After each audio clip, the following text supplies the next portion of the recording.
Recording in progress.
जी sir.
जी sir.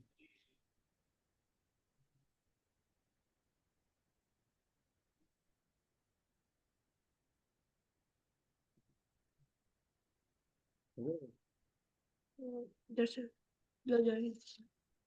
Thank you.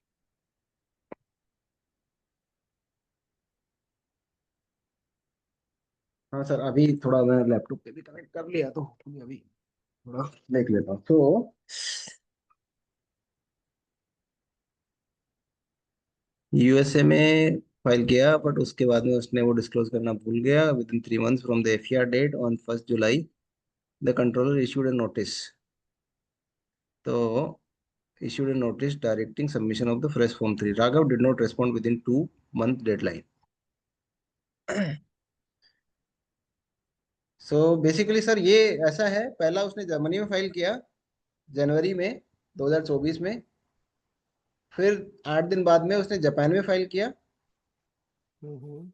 And उसके नेक्स्ट मंथ ही उसने इंडिया में फाइल किया। तो यहाँ तक तो ठीक है, बट उसने फॉर्म 3 जो है वो इंडियन फाइलिंग किया था, उस दिन नहीं फाइल किया। उसके बाद में उसने फॉर्म 3 सबमिट किया for the German and Japanese application on 30th of September 2024। अब क्या होता है कि इंडियन पेटेंट ऑफिस ने 14 मार्च 2025 को नेक्स्ट ईयर हम्म। एफईआर डाल दिया, हम्म। और 25 फरवरी 2025, ये एफईआर से पहले इसने यूएसए में फाइल कर दिया, hmm. But fail to disclose this to the controller within 3 months of the FER date, क्योंकि ये तो एफईआर से पहले हुआ था सर यूएसए में फाइल। तो 3 months में वो नहीं फाइल किया उसने। अब उसको महादेव 1 जुलाई को कंट्रोलर पूछता है। महादेव सर, हाँ जी। पूरी टाइमलाइन बनाइए।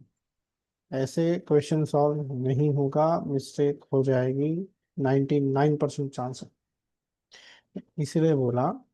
ओके सर, आप मैं टाइमलाइन बना देता टाइमलाइन बनाइए। हूँ। ओके जैसे ओके कि सर, ओके। दो मैं समझ गया मैं। 22 फरवरी 2024 को इंडिया में एप्लीकेशन फाइल हुई। ठीक है सर। ठीक है सर, टाइमलाइन बना लेता हूँ। 22 फरवरी अब को हुआ, उसके पहले हम्म, अब यहाँ 10। से वो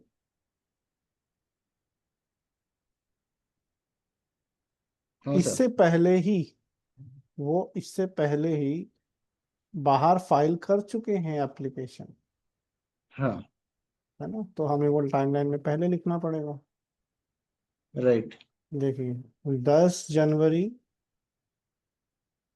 2024 एंड 18 जनवरी 2024 को यहाँ पर जर्मनी में और यहाँ पे जापानीज में फाइल हो चुकी है। अब इसके बाद जब वो इंडिया में आए 22 फरवरी को 24 को, ठीक है sir, hmm. But did not file the form 3 at the time of Indian application. Hmm. अब आप मुझे ये बताइए, at the time of filing form 3 कब तक फाइल करना होता है? सर ये within 6 months। Within 6 month. तो यहाँ से 6 मंथ्स कब पूरे होंगे? अगस्त में हो जाएंगे सर। डेट बताइए, एग्जैक्ट डेट। सो 22 फरवरी से 6 months हो गया। 21 अगस्त 2024। डेट टू डेट चलिएगा सर, इंडिया में ना डेट टू डेट कंसीडर होता है। अच्छा, डेट टू डेट मतलब वो उसी डेट पे है। 22 से 22। ओके। अब ये तो 6 मंथ हो गया, इस पे एक्सटेंशन भी था, हम्म। है ना। एक्सटेंशन में करेक्ट। सर, एक सेकेंड।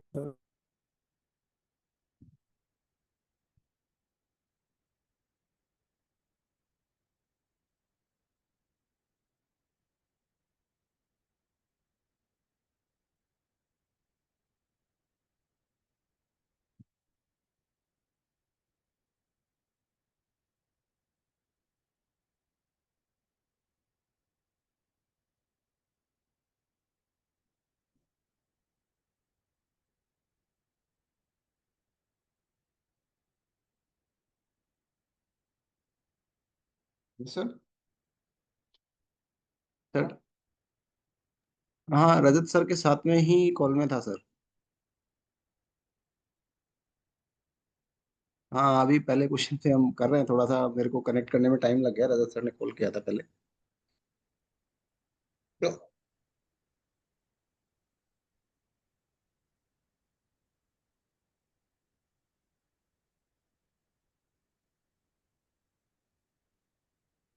ठीक है सर। बिल्कुल बिल्कुल। ठीक है सर। हाँ सर, हाँ।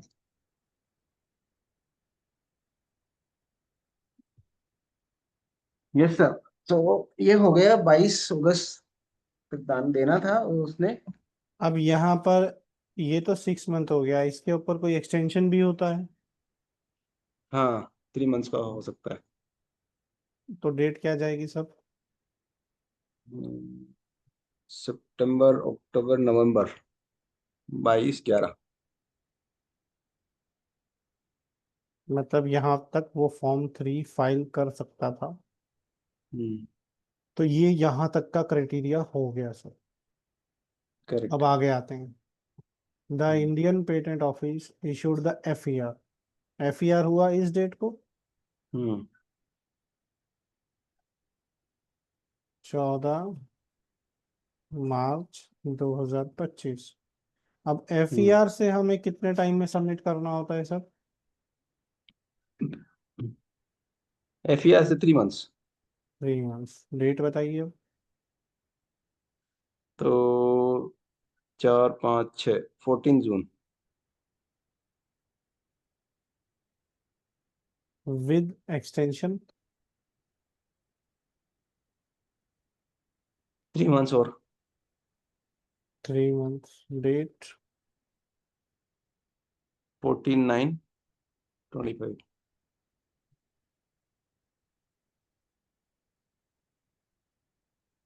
है ना? Raghav filed a new foreign application in the USA for the same invention। हम्म ठीक है sir.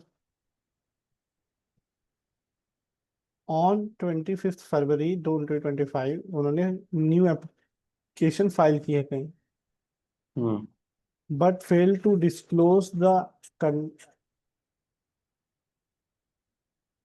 controller within 3 months from the FER date.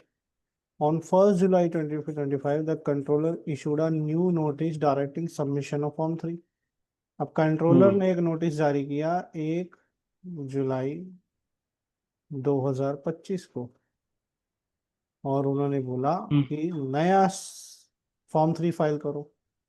अब हम्म मुझे ये बताइए, या कंट्रोलर जब मांगता है तो कितने टाइम में देना है? 2 मंथ्स। Date 1st 9/1/9/25।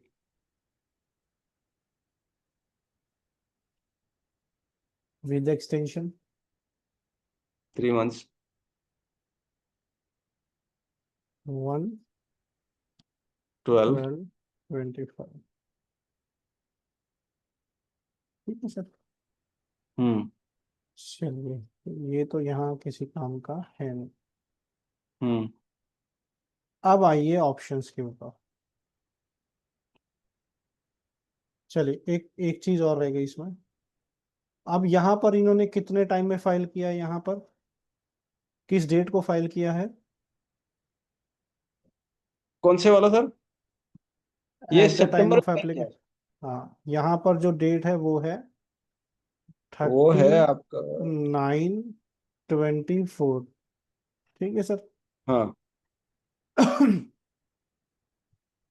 हाँ, अब जब एफ ई आर में मांगा तो उन्होंने कुछ दिया?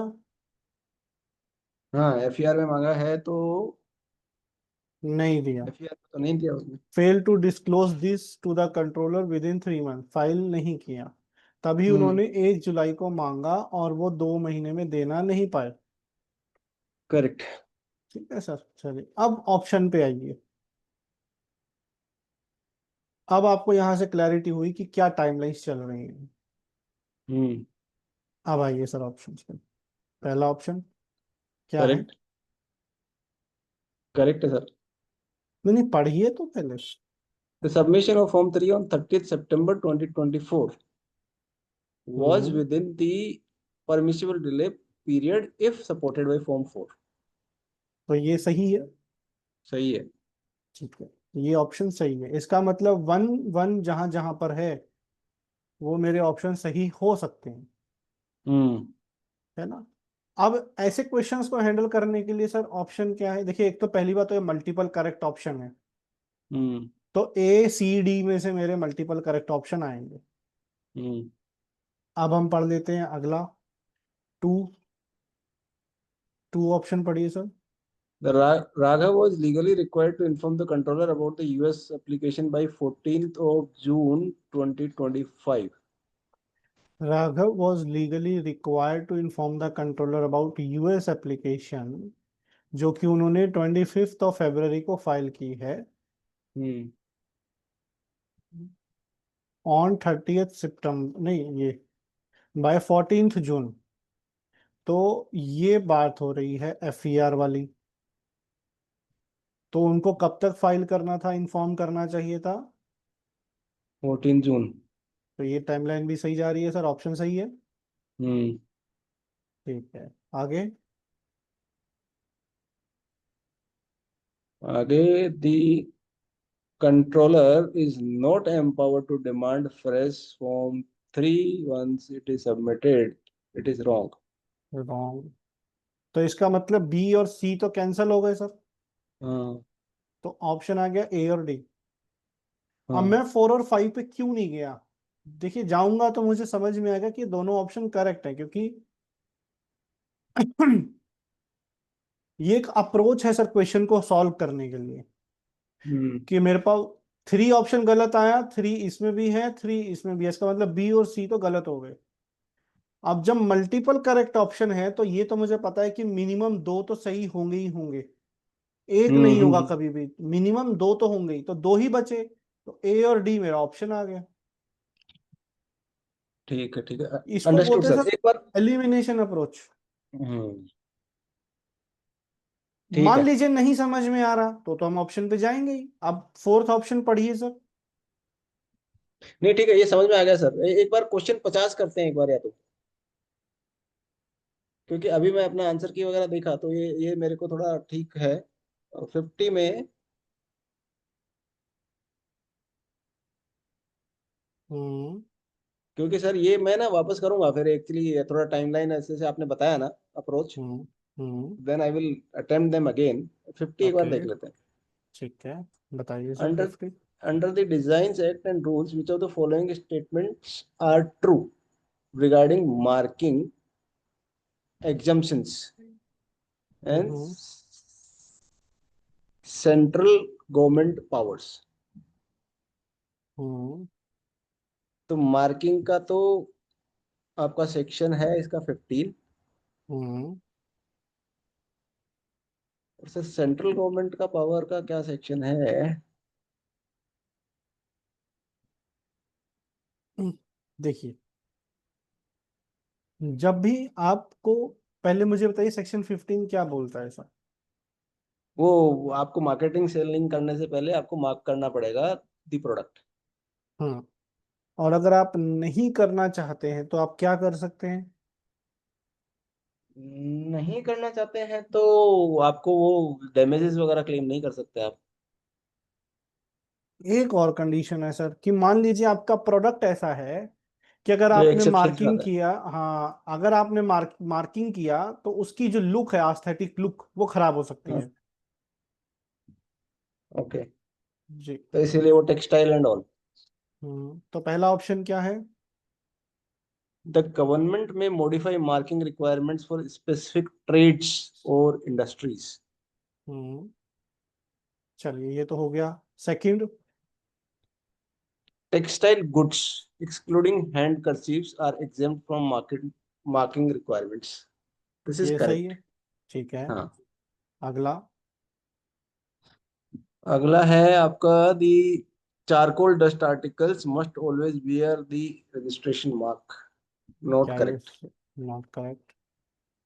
अब सर ये वाला जो ऑप्शन है ना, इसको हाँ। समझिएगा। अगर आपका कोई एक ऐसा प्रोडक्ट है जिस पर मार्किंग करने से आपकी आस्थेटिक लुक खराब होगी, हाँ। तब आप पर्टिकुलरली अपने उस प्रोडक्ट के लिए सेंट्रल गवर्नमेंट से रिक्वेस्ट करते हैं और वो आपको एग्जम्पशन दे सकता है कि आप अपने प्रोडक्ट पर मार्किंग मत कीजिए। ओके। आप अपने पर्टिकुलर प्रोडक्ट जस्टिफाई करना पड़ता है कि मेरी आस्थेटिक लुक खराब होगी। ठीक है, तो उस केस में गवर्नमेंट आपकी मार्किंग रिक्वायरमेंट्स को लीन ऑफ कर देगा। ओके। तो ऑप्शन 1 करेक्ट हुआ। हम्म। और ऐसा अगर कोई होता है किसी डिजाइन, रजिस्टर्ड डिजाइन पर मार्किंग रिक्वायरमेंट्स को गवर्नमेंट लीव ऑफ कर देती है, हम्म। तो उसका पब्लिकेशन होता है पेटेंट जनरल में। डिजाइन जनरल होता है, पैटर्न जनरल होता है? सर डिजाइन का भी पेटेंट जनरल में ही पब्लिकेशंस होते हैं। अच्छा। जी, ठीक है सर। इसीलिए जो लास्ट ऑप्शन दिया ना इन्होंने, गैजेट नोटिफिकेशन, ये इसलिए गलत होगा। गैजेट होता है गवर्नमेंट का राजपत्र। ओके। ठीक है सर, तो ए और बी ऑप्शन आ गया। बस। Any query sir right now? Sir ये गजट नोटिफिकेशन नहीं होगा, पैटर्न जर्नल में होगा, गजट में नहीं होगा, ऐसे बोल रहे हैं आप, है ना? बस। ओके। क्लियर है सर? क्लियर है सर। ये सेंट्रल गवर्नमेंट वाला मेरे को नहीं क्लियर था, तो आई थॉट कि सेंट्रल गवर्नमेंट तो कर ही सकता है। जी तो जी दैट जी। Was kind of guess work, but then I also marked, क्या है, फोर्थ को भी करेक्ट कर दिया मैंने इसमें। कोई बात नहीं, मैं समझ गया था सर, इसलिए मैंने वो पॉइंट ऐड करवाया आपको। Okay okay. चलिए आगे बढ़ते हैं सर। ठीक है, आई थिंक बाकी लोग आ गए हैं, तो maybe I don't hmm. No we should continue और। सर बाकी क्वेश्चन आप कह रहे हैं ना, आप सॉल्व करेंगे पहले? हाँ हाँ, मैं करता हूँ एक बार। जी।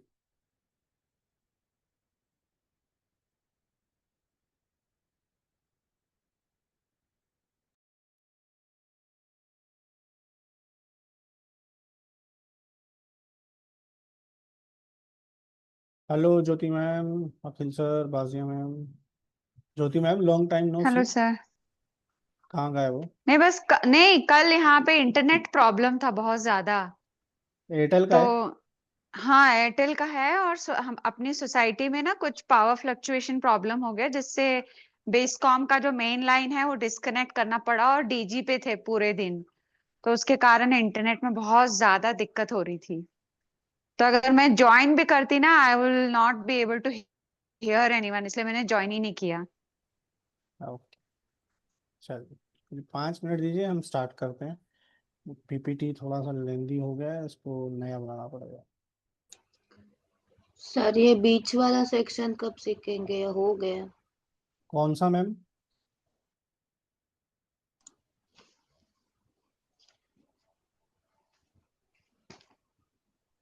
संडे को 92 तक हुआ, उसके बाद 94 तक हुआ ना? 94 तक हो गया मैम।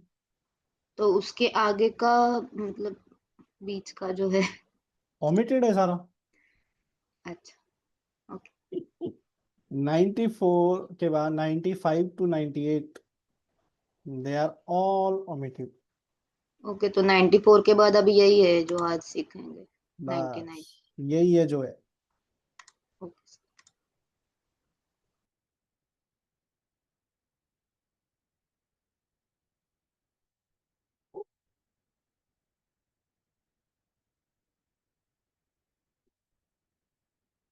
चलिए स्टार्ट करते हैं।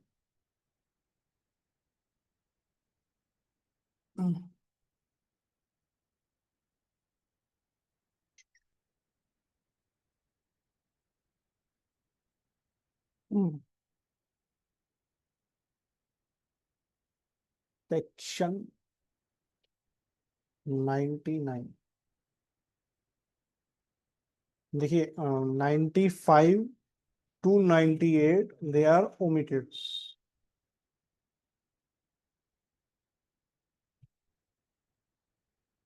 सेक्शन 99 क्या बोलता है? अब जो 100, 101, 102 और 103 हम पढ़ेंगे ना, उसमें हम एक टर्म यूज करेंगे बार बार, use by the government, use by the government. तो ये यूज बाय द गवर्नमेंट का मतलब क्या? देखिए यहां पर गवर्नमेंट से मतलब रखिएगा सेंट्रल गवर्नमेंट, हमेशा स्टेट गवर्नमेंट नहीं है, ठीक है?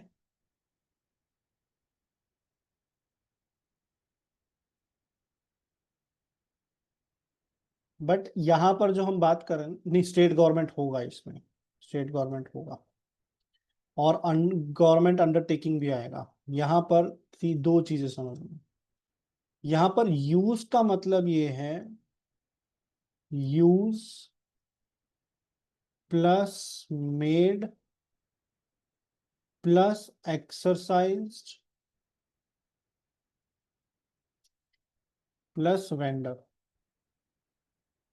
ये चार चीजें यूज में आएंगी यहाँ पर।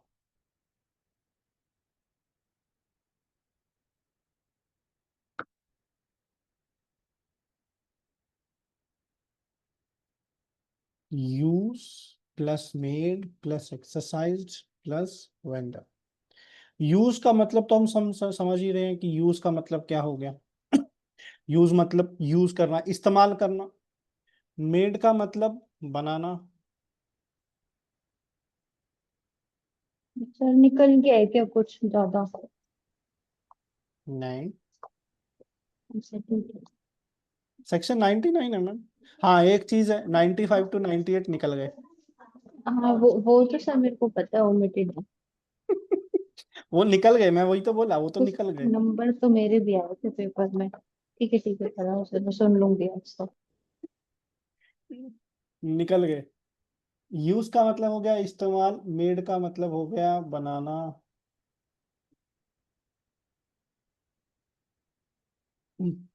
एक्सरसाइज का मतलब है एक तरह से एक्सपेरिमेंट,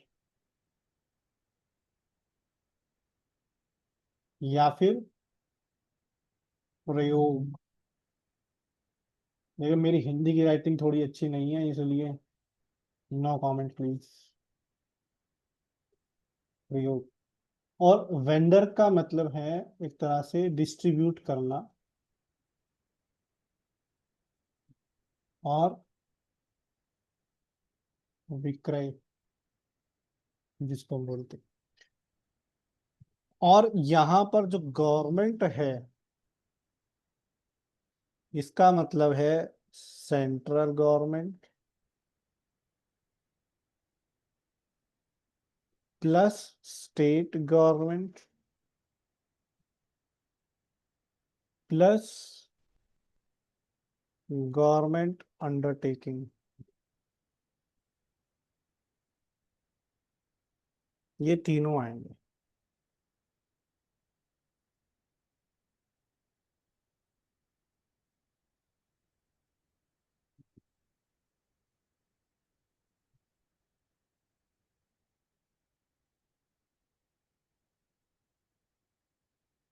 ये फर्स्ट में और कंडीशन है ना सर ये? हाँ हाँ हाँ, और है सर।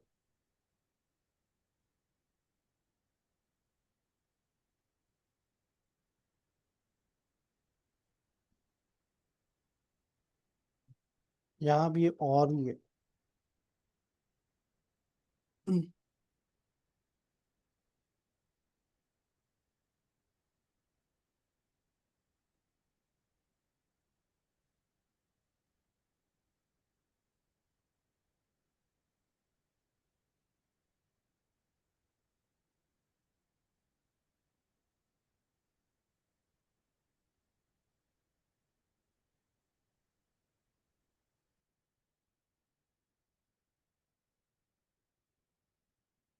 चलिए आगे बढ़ते हैं।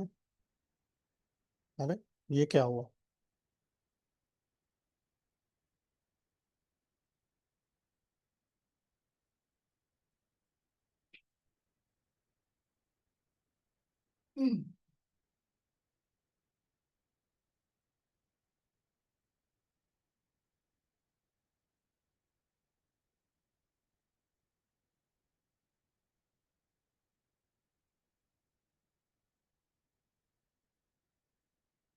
अब आता है सेक्शन 100। 100 क्या बोलता है? Power of central government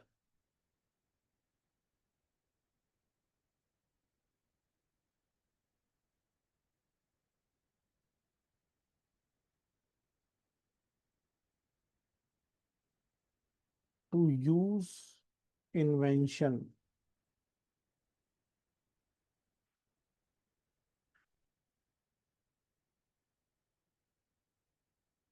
for purpose of government.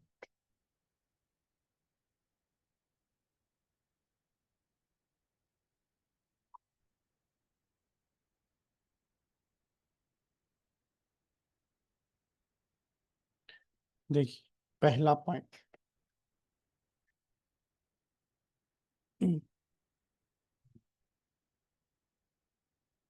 After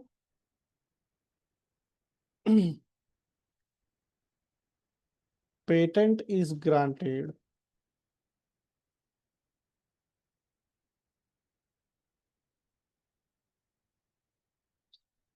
central government or the person authorized by the central government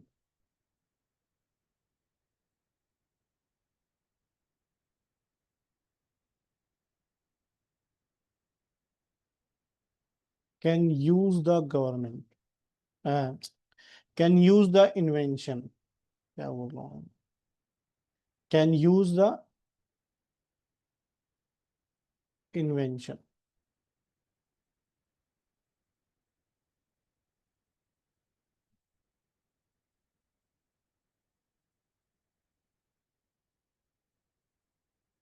second point,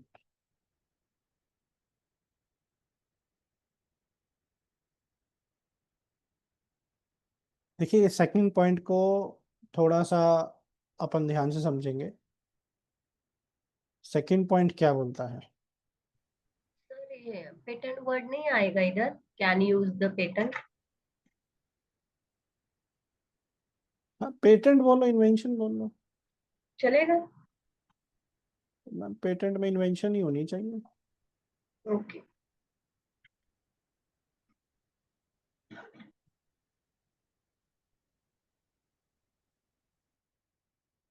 या पेटेंटेड इन्वेंशन कह सकते हैं, अभी सही है मैम? हाँ सर।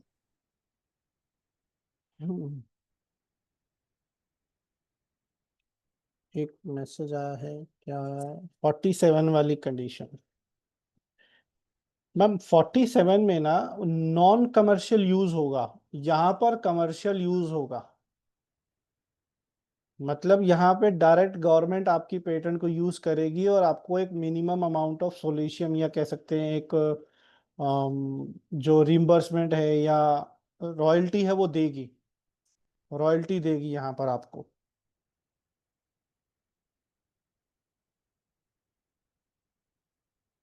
लिख लीजिए, रॉयल्टी विल बी गिवन।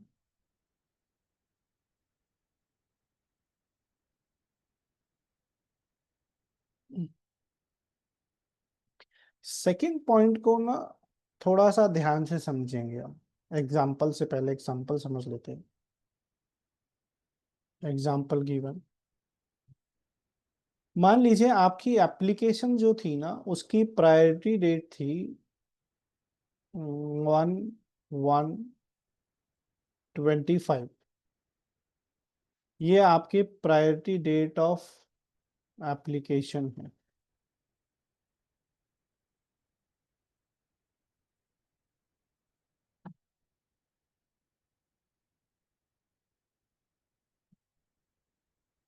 ये आपको ग्रांट हो गया है।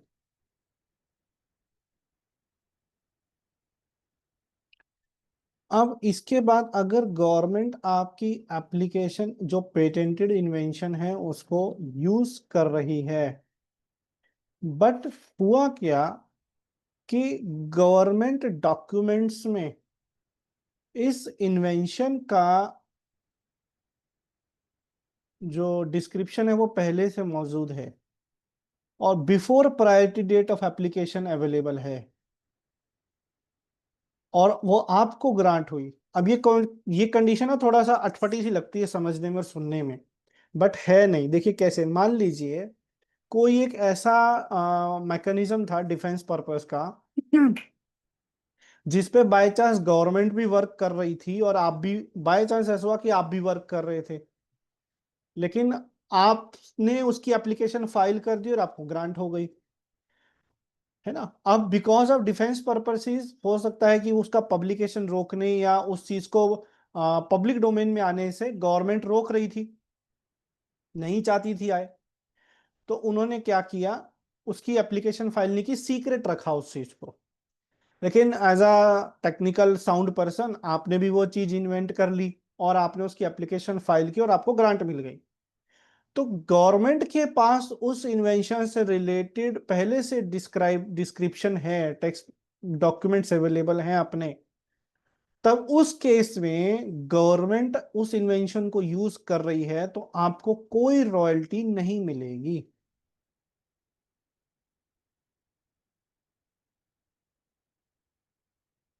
ये पॉइंट सबको क्लियर हुआ कि नहीं हुआ? नहीं हुआ। नहीं हुआ। नहीं हुआ। मैम एक एग्जांपल लेते हैं, मान लीजिए मैंने एक इन्वेंशन फाइल किया राडार के ऊपर, या अभी एक हम्म। सिस्टम आया ना हम्म। लेजर को यूज करके ड्रोन को गिराने के लिए, काली। हाँ। अब मान लीजिए ये एक ऐसी टेक्नोलॉजी है जिसपे डिफेंस के लिए गवर्नमेंट पहले से वर्क कर रही थी और उनके पास वो टेक्नोलॉजी थी पहले से, हम्म। है ना। But as a technical sound person आपने भी अपनी नॉलेज का इस्तेमाल करके ये टेक्नोलॉजी डेवलप कर ली। आपको तो नहीं मालूम था कि गवर्नमेंट के पास पहले से ऐसी कोई टेक्नोलॉजी अवेलेबल है, हमारे डिफेंस हाँ। डिपार्टमेंट के पास। हम्म। आपने वो टेक्नोलॉजी डेवलप करी और उसको पेटेंट करवा लिया, but because of non availability in the public domain which was restricted because of defence purpose bye the government, आपको वो हम्म। पेटेंट मिल गया। हाँ। अब आपने देखा गवर्नमेंट तो यूज कर रही है, हम्म। आप बोलोगे भाई आप मेरी पेटेंट यूज करो मुझे रॉयल्टी दो, लेकिन हम्म। गवर्नमेंट ने आपको ये बताया कि सर ठीक है आपने इसको बनाया और इसको ग्रांट ले लिया, लेकिन ये टेक्नोलॉजी गवर्नमेंट के पास इस पहले से मौजूद है। चलिए, ठीक है। जी अर्चना मैम। तो वो ग्रांट ही नहीं मिलेगा ना अगर वो पहले से ये है तो। मिल सकता है मैम, मिल सकता है अगर उसका कोई पब्लिक डोमेन में इंफॉर्मेशन अवेलेबल नहीं है। तो जब नॉवेल्टी और ये सब चेक होगा उसी टाइम वो गवर्नमेंट वाले उसको करेंगे ना कि ये ऑलरेडी है करके। मैम पब्लिकेशन के बाद अगर वो आएगा तो पब्लिक डोमेन में होना चाहिए ना, अगर आपको ग्रांट हो गया। वो एक पब्लिक डोमेन में कोई डॉक्यूमेंट है क्या उसका? नहीं, बट ग्रांट से पहले पब्लिकेशन होगा तो गवर्नमेंट उसको अपोज करके वापस से रुकवा सकती है ना अगर वो गवर्नमेंट की रुकवा इसमें। सकती है, रुकवा सकती है, रुकवा सकती है, बट अगर ग्रांट हो गया। नहीं सर, ग्रांट ग्रांट होगा कैसे इज द क्वेश्चन है, क्योंकि देखो अभी अगर ये डिस्कशन अगर कोई एक एटॉमिक चीज रिलेटेड, डिफेंस रिलेटेड चीज के बारे में हो रही है, लेट्स से कि इक्विपमेंट के बारे में है which is pertaining to a government, then obviously controller भी उसको letter check with central government करेगा ना कि उसके पास में एप्लीकेशन ऑन एटॉमिक रिसर्च आया हुआ है and he need approval, definitely as is due diligence he will be doing that. तो तब पता चलेगा ओके गवर्नमेंट के पास में तो ऑलरेडी है ये उनके इसमें, तब फिर भी ग्रांट देगा कंट्रोलर। बिल्कुल देना पड़ेगा, पब्लिक डोमेन में है क्या वो? सीक्रेटली यूज हुआ डॉक्यूमेंट पब्लिकेशन माना नहीं जाता ना सर, बिल्कुल, क्योंकि वो गवर्नमेंट का खुद का है। गवर्नमेंट का सीक्रेट यूज है, वो नहीं माना जाएगा। बहुत बढ़िया सारिका मैम, ग्रेट नहीं एक्सप्लेनेशन। नहीं, गवर्नमेंट का सीक्रेटली यूज किया है उस पे दो राय नहीं है यहाँ पे, वी ऑल अग्री कि वो गवर्नमेंट का सीक्रेटली डॉक्यूमेंट आई मीन है उनका, and that is why it is not publicly available. My question is not that, I am saying कि जब कंट्रोलर, आपने कहा ना कि ग्रांट मिल सकता है, अब कंट्रोलर सेंट्रल गवर्नमेंट के पास जाएगा क्योंकि एज अ ड्यू डिलिजेंस उसके पास में कुछ भी एटॉमिक रिलेटेड आता है तो he has to take approval from the central government. तो जब वो चेक करेगा वहां जाके तो उसको पता चलेगा कि गवर्नमेंट का यूज हो रहा है, तब भी वो दे सकता है क्या grant, is my question. Ma'am देखिए, वो एक चीज, ये एग्जाम्पल मैंने ऐसा लिया जो गवर्नमेंट से रिलेटेड है, बट जरूरी नहीं है कि वो जो इन्वेंशन है वो डिफेंस से रिलेटेड ही होगी। बट अगर गवर्नमेंट डॉक्यूमेंट्स में कहीं पर उसका कोई डिस्क्रिप्शन अवेलेबल है तब वो रॉयल्टी नहीं मिलेगी और ग्रांट मिल सकता है अगर उसका डॉक्यूमेंट पब्लिक डोमेन में नहीं है। अब वो पेटेंट ग्रांट होने के प्रोसेस में क्या आएगा मैम, वो यहाँ पर मेंशन नहीं है एक्चुअली में। तो जो एज पर अगर हम सेक्शन समझे, अगर वो ग्रांट है और वो अवेलेबल है, ये क्या है,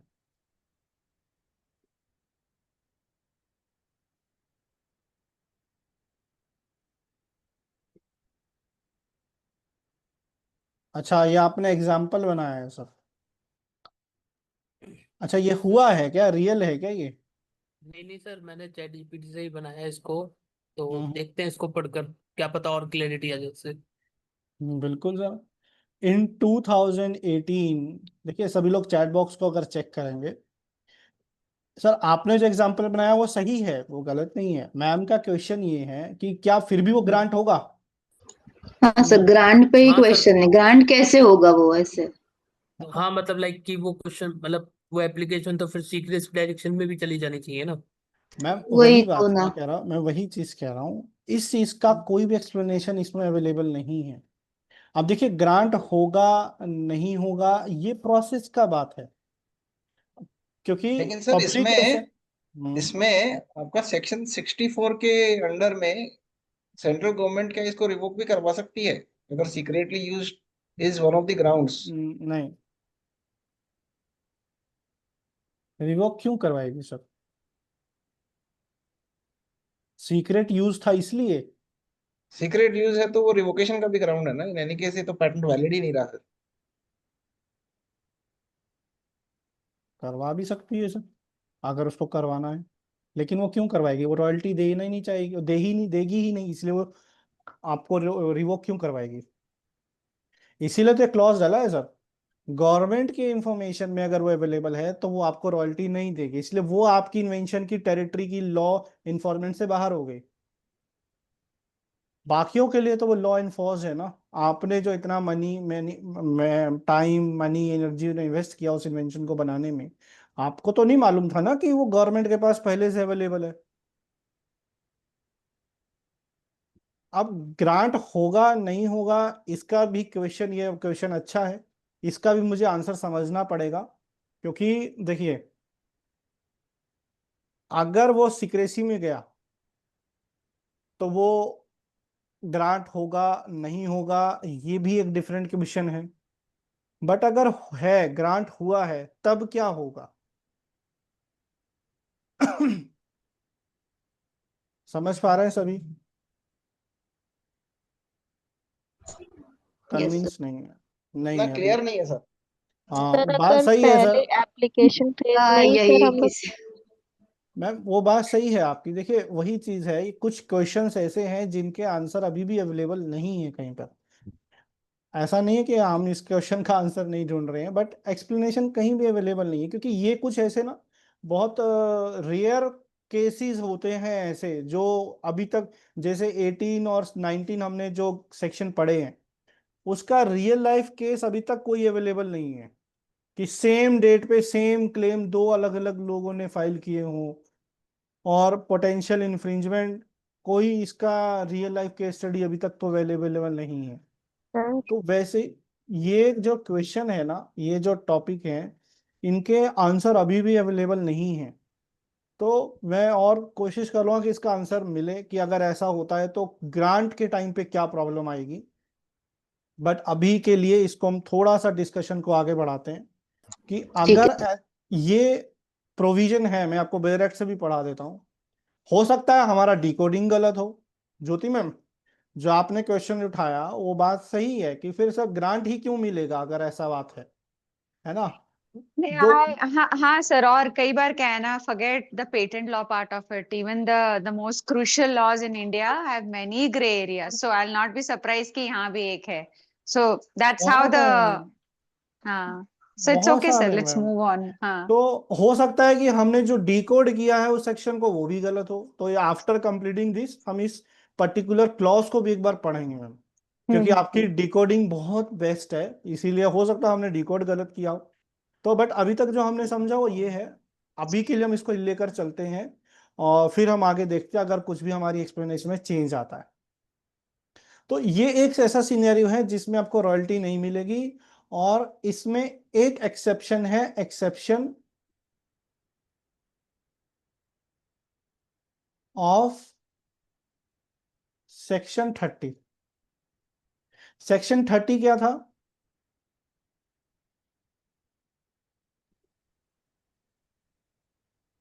कोई भी बता दीजिए। जी महादेव सर बोलिए, सेक्शन 30 क्या है? सर ये तो गवर्नमेंट एंटिसिपेशन का है। कम्युनिकेशन। डिस्प्ले। नहीं, एंटिसिपेशन नहीं होगा अगर वो sir government communication communication to है ना, गवर्नमेंट है तो। एंटिसिपेशन होगा। गवर्नमेंट को। गवर्नमेंट गवर्नमेंट जो है वो कम्युनिकेट अगर करते हैं एप्लीकेंट, तब उस केस में ये चीज नहीं मानी जाएगी। क्यों? क्योंकि ग्रांट से पहले आपने ही वो इंफॉर्मेशन गवर्नमेंट को दी है ना। गवर्नमेंट कम्युनिकेशन एंटिसिपेशन में नहीं आएगा, और वो इंफॉर्मेशन आपके थ्रू गवर्नमेंट के पास गई है, इसलिए वो इस कैटेगरी में नहीं आएगी।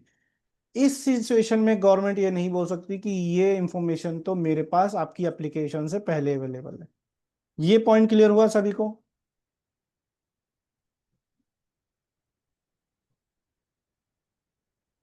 This is clear. ठीक, चलिए आगे बढ़े। Right, third point,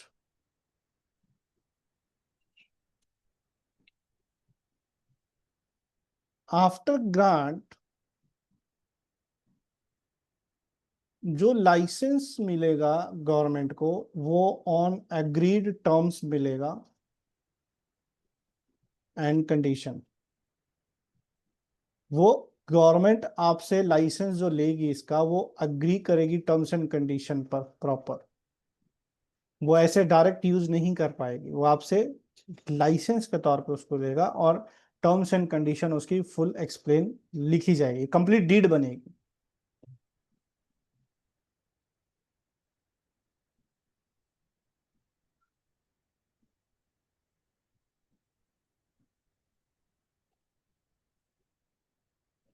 fourth point,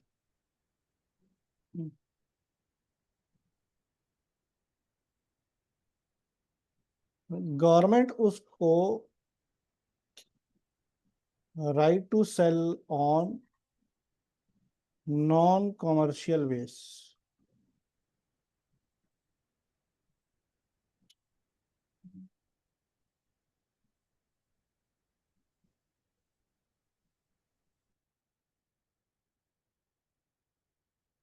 देखिए यहां पर समझिएगा, ये जो सेक्शन है ना, इसमें गवर्नमेंट जो इन्वेंशन है वो अपने यूज के लिए ले रही है, ठीक है। अगर वो यूज कर रही है, देखिए पर्सनल यूज कर रही है, अब वो पर्सनल यूज में वो बना भी सकती है, उस पर एक्सपेरिमेंट भी कर सकती है, उसको डिस्ट्रीब्यूट भी कर सकती है, तो उसके पास ये सारे राइट्स होंगे जो वो यूज डेफिनेशन हमने देखी।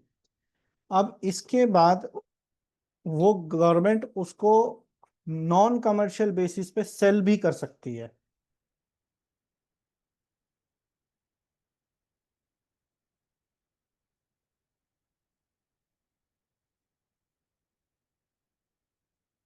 अब देखिए 47 में अगर हम देखें तो गवर्नमेंट के पास जो वहां पर पर्टिकुलरली एक पॉइंट था कि वो कौन से प्रोडक्ट को ही डिस्ट्रीब्यूट कर सकती है, 47 जो रेस्ट्रिक्शन दे रहा था वो क्या था, कौन सा पर्टिकुलर प्रोडक्ट था, याद है Archana ma'am? Medical drugs, medicine. Yes, but यहां पर वो गवर्नमेंट को यहाँ, अब वहां पर ड्रग्स को डिस्ट्रीब्यूट करने पे वो रॉयल्टी देने के लिए बाध्य नहीं थी। जी मैम। बट यहाँ पर वो आपका प्रोडक्ट अगर है, उसको वो चाहे नॉन कमर्शियल बेस पे ही डिस्ट्रीब्यूट करे, सेल करे, बट वो आपको रॉयल्टी देगी। अब इसका एक एग्जांपल लेते हैं। देखिए, जब एलईडी बल्ब्स आए थे, ये हम सब जानते हैं LED bulbs are highly energy efficient, है ना, हाईली एनर्जी एफिशिएंट।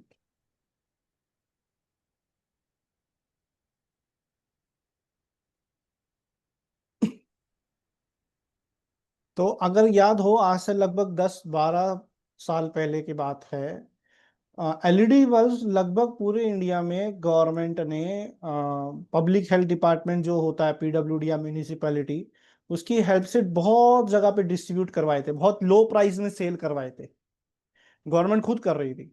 क्यों? क्योंकि देखिए, एक ऐसा इन्वेंशन है, देखिए अगर कोई भी पब्लिकली, अगर इसको कोई भी जो जिसका इन्वेंशन है, जिसका पेटेंट है, वो इसको डिस्ट्रीब्यूट करेगा, तो इतनी 150 करोड़ लोगों तक पहुंचाने में उसको बहुत समय लग जाएगा, चाहे वो लाइसेंस भी डिस्ट्रीब्यूट कर दे।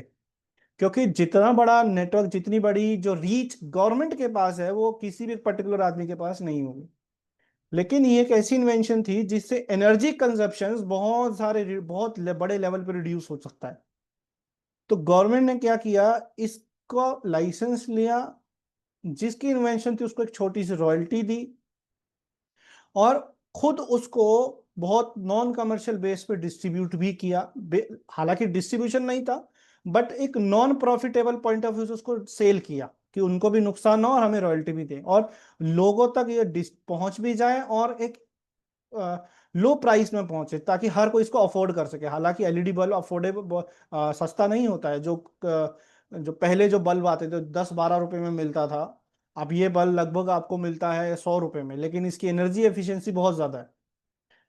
ठीक है, तो लोग अफोर्ड कर सके, जल्दी लोगों तक रीच, रिक्वायरमेंट पूरी हो सके, उस कारण से इन्होंने इसको नॉन कमर्शियल बेस पर डिस्ट्रीब्यूट करवाया। तो आई थिंक यहां पर ये क्लियर हुआ होगा पॉइंट कि सर ये 47 से कैसे अलग है।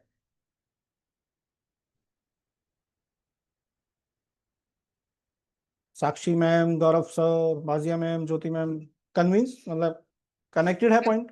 राइट टू सेल जो है वो कैसे, that is a different point, right? जी सर। सो इसका नॉन कमर्शियल बेसिस। सर वो इसलिए है क्योंकि जो यूज का यहाँ पे डेफिनेशन है ना, वो यहाँ पे सेल की परमिशन नहीं दे रहा है। और ये जो सेक्शन है ना, इसमें गवर्नमेंट अपने लिए यूज कर रही है। देखिए, power of central government to use invention for purpose of government. यहां पर जो इसके अलावा जो भी वो इन्वेंशन को यूज करेगी, वो अपने लिए करेगी, पब्लिक के लिए नहीं कर रही है सर। वो पब्लिक में नहीं बेस सेल करेगी, बट टू प्रमोट इट, यहां पर वो नॉन कमर्शियल बेस पे उसको सेल कर सकती है। अदरवाइज यहां पे सेलिंग की पावर नहीं मिलेगी गवर्नमेंट को। तो सेलिंग से इसका क्या मतलब है? It is getting it manufactured by someone, और गवर्नमेंट खुद मैन्युफैक्चर करेगी और खुद सेल करेगी। और दूसरा देखिए सर, यहाँ पे person selling the central selling the patent, selling the patent और selling the product. Product sir, patented product. Okay, patented product. I thought कि ये पैटेंट को ही सेल कर देगा। नहीं नहीं, पेटेंट को क्यों सर? सो उसका तो लाइसेंस लेगी ना। Sell the non commercial basis. Right to sell on non commercial base, patented ये तो ठीक है, आर्टिकल।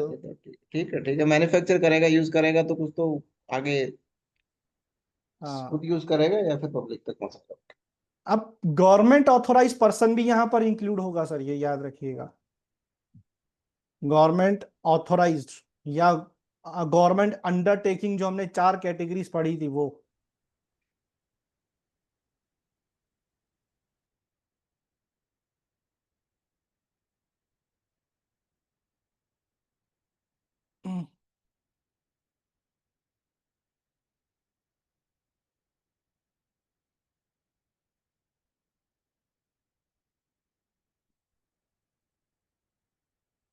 चलिए आगे बढ़े सर, सभी ने लिख लिया हो?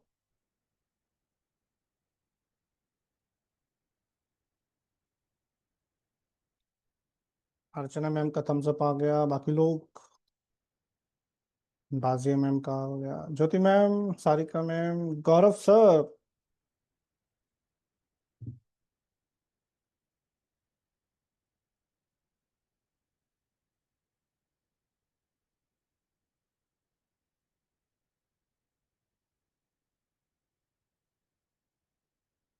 चलिए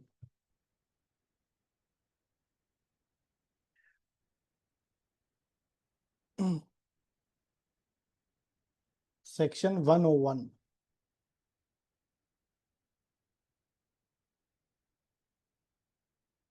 rights of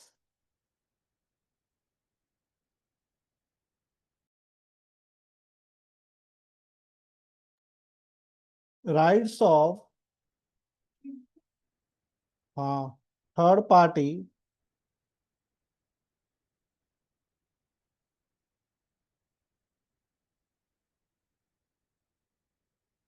in case of government use. अब ये थर्ड पार्टी कौन है, इसको समझ। ऑल नेम्स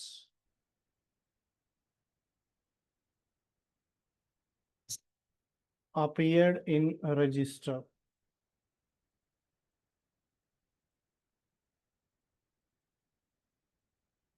of patent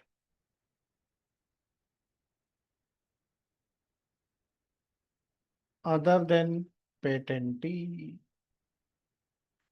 पेटेंटी के अलावा जितने नाम रजिस्टर में आएंगे वो सब यहाँ पे थर्ड पार्टी हैं।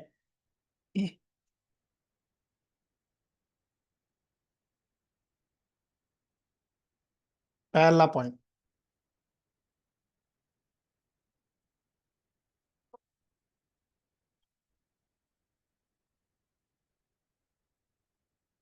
Any third party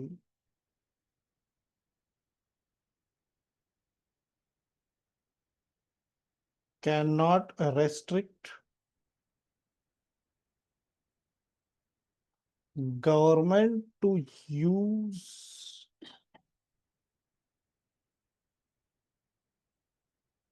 patented invention।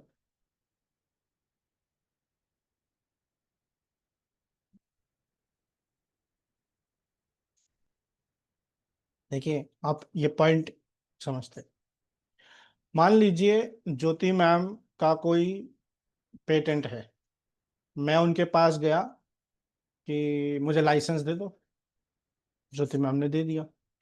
अब मैं उनको बोल रहा हूँ कि ठीक है मुझे लाइसेंस तो दे रहे हो, बट मेरे लाइसेंस में ना जो टर्म्स एंड कंडीशन या जो भी हम टर्म्स डिसाइड कर रहे हैं उसमें एक और डालो कि गवर्नमेंट को आप लाइसेंस नहीं दोगे। तो वो डाल भी लोगे तो भी उसका कोई इफेक्ट नहीं होगा, आप किसी भी तरह से गवर्नमेंट को रेस्ट्रिक्ट नहीं कर सकते हो। ये point.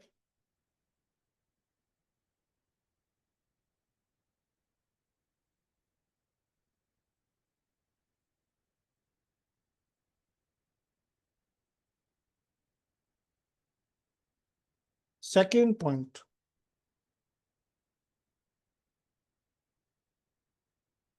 Patentee plus this third party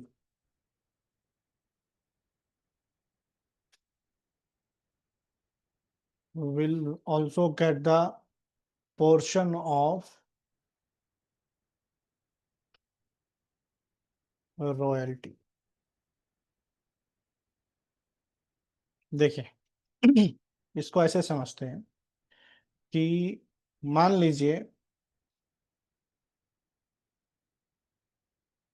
Mahadev sir का एक पेटेंट है, सर के पास ग्रांट है और सर ने उसको कमर्शियली वाइबल बनाने के लिए मुझे सारिका मैम को लाइसेंस दे दिया, हम दोनों को। पहली बात तो हम दोनों गवर्नमेंट को रेस्ट्रिक्ट नहीं कर सकते, हम ये नहीं कह सकते कि महादेव सर हमारे लाइसेंस में आप टर्म डालो कि आप गवर्नमेंट को नहीं दोगे। वो डल भी जाएगा तो भी कोई फर्क नहीं पड़ेगा, उससे कुछ नहीं हो पाएगा। अब जब सर ने हमको लाइसेंस दिया, उसके बाद गवर्नमेंट आई, भैया ये जो आपका इन्वेंशन है ये हमें चाहिए, ये तो ये रॉयल्टी पकड़ो और हम आपका यूज कर रहे हैं। तो वो जो रॉयल्टी मिलेगी ना, वो सिर्फ महादेव सर को नहीं मिलेगी, उसका कुछ पोर्शन हमें भी जाएगा, मुझे भी जाएगा, कुछ पोर्शन शारिका मैम को भी जाएगा। अब या तो ये डिसाइड एग्रीमेंट से हो जाए कि सर मान लीजिए आपको 10% रॉयल्टी मिल रही है महादेव सर को, तो हमने बोला सर एक काम करिए, आप 6% आप रख लीजिए, इसमें से 2%, 2% और 6%, 6% आप रखिए, 2% दीजिए सारिका मैम को और 2% दीजिए मुझे। जी अर्चना मैम। सो ये रॉयल्टी इन्वेंटर्स को मिलेगा ना, मतलब एज ए थर्ड पार्टी? नहीं नहीं मैम, लाइसेंस ऑनर्स को, लाइसेंसेस को। तो थर्ड पार्टी में इन्वेंटर नहीं आता है? थर्ड पार्टी में ऑल नेम्स नहीं इन रजिस्टर आता है ना, नहीं, तो उसमें लाइसेंस आएगा, लाइसेंसेस, इन्वेंटर नहीं होगा मैम इसमें, इन्वेंटर को तो कुछ जाता ही नहीं है। हाँ वही, मतलब मेरा वही क्वेश्चन। हाँ, लाइसेंसेस को आप बात कर सकते हैं, लाइसेंसेस जितने होंगे। क्लियर अर्चना मैम? हाँ सर, यस। ये बात भी सही है भाई, वहां तो इन्वेंटर भी होगा।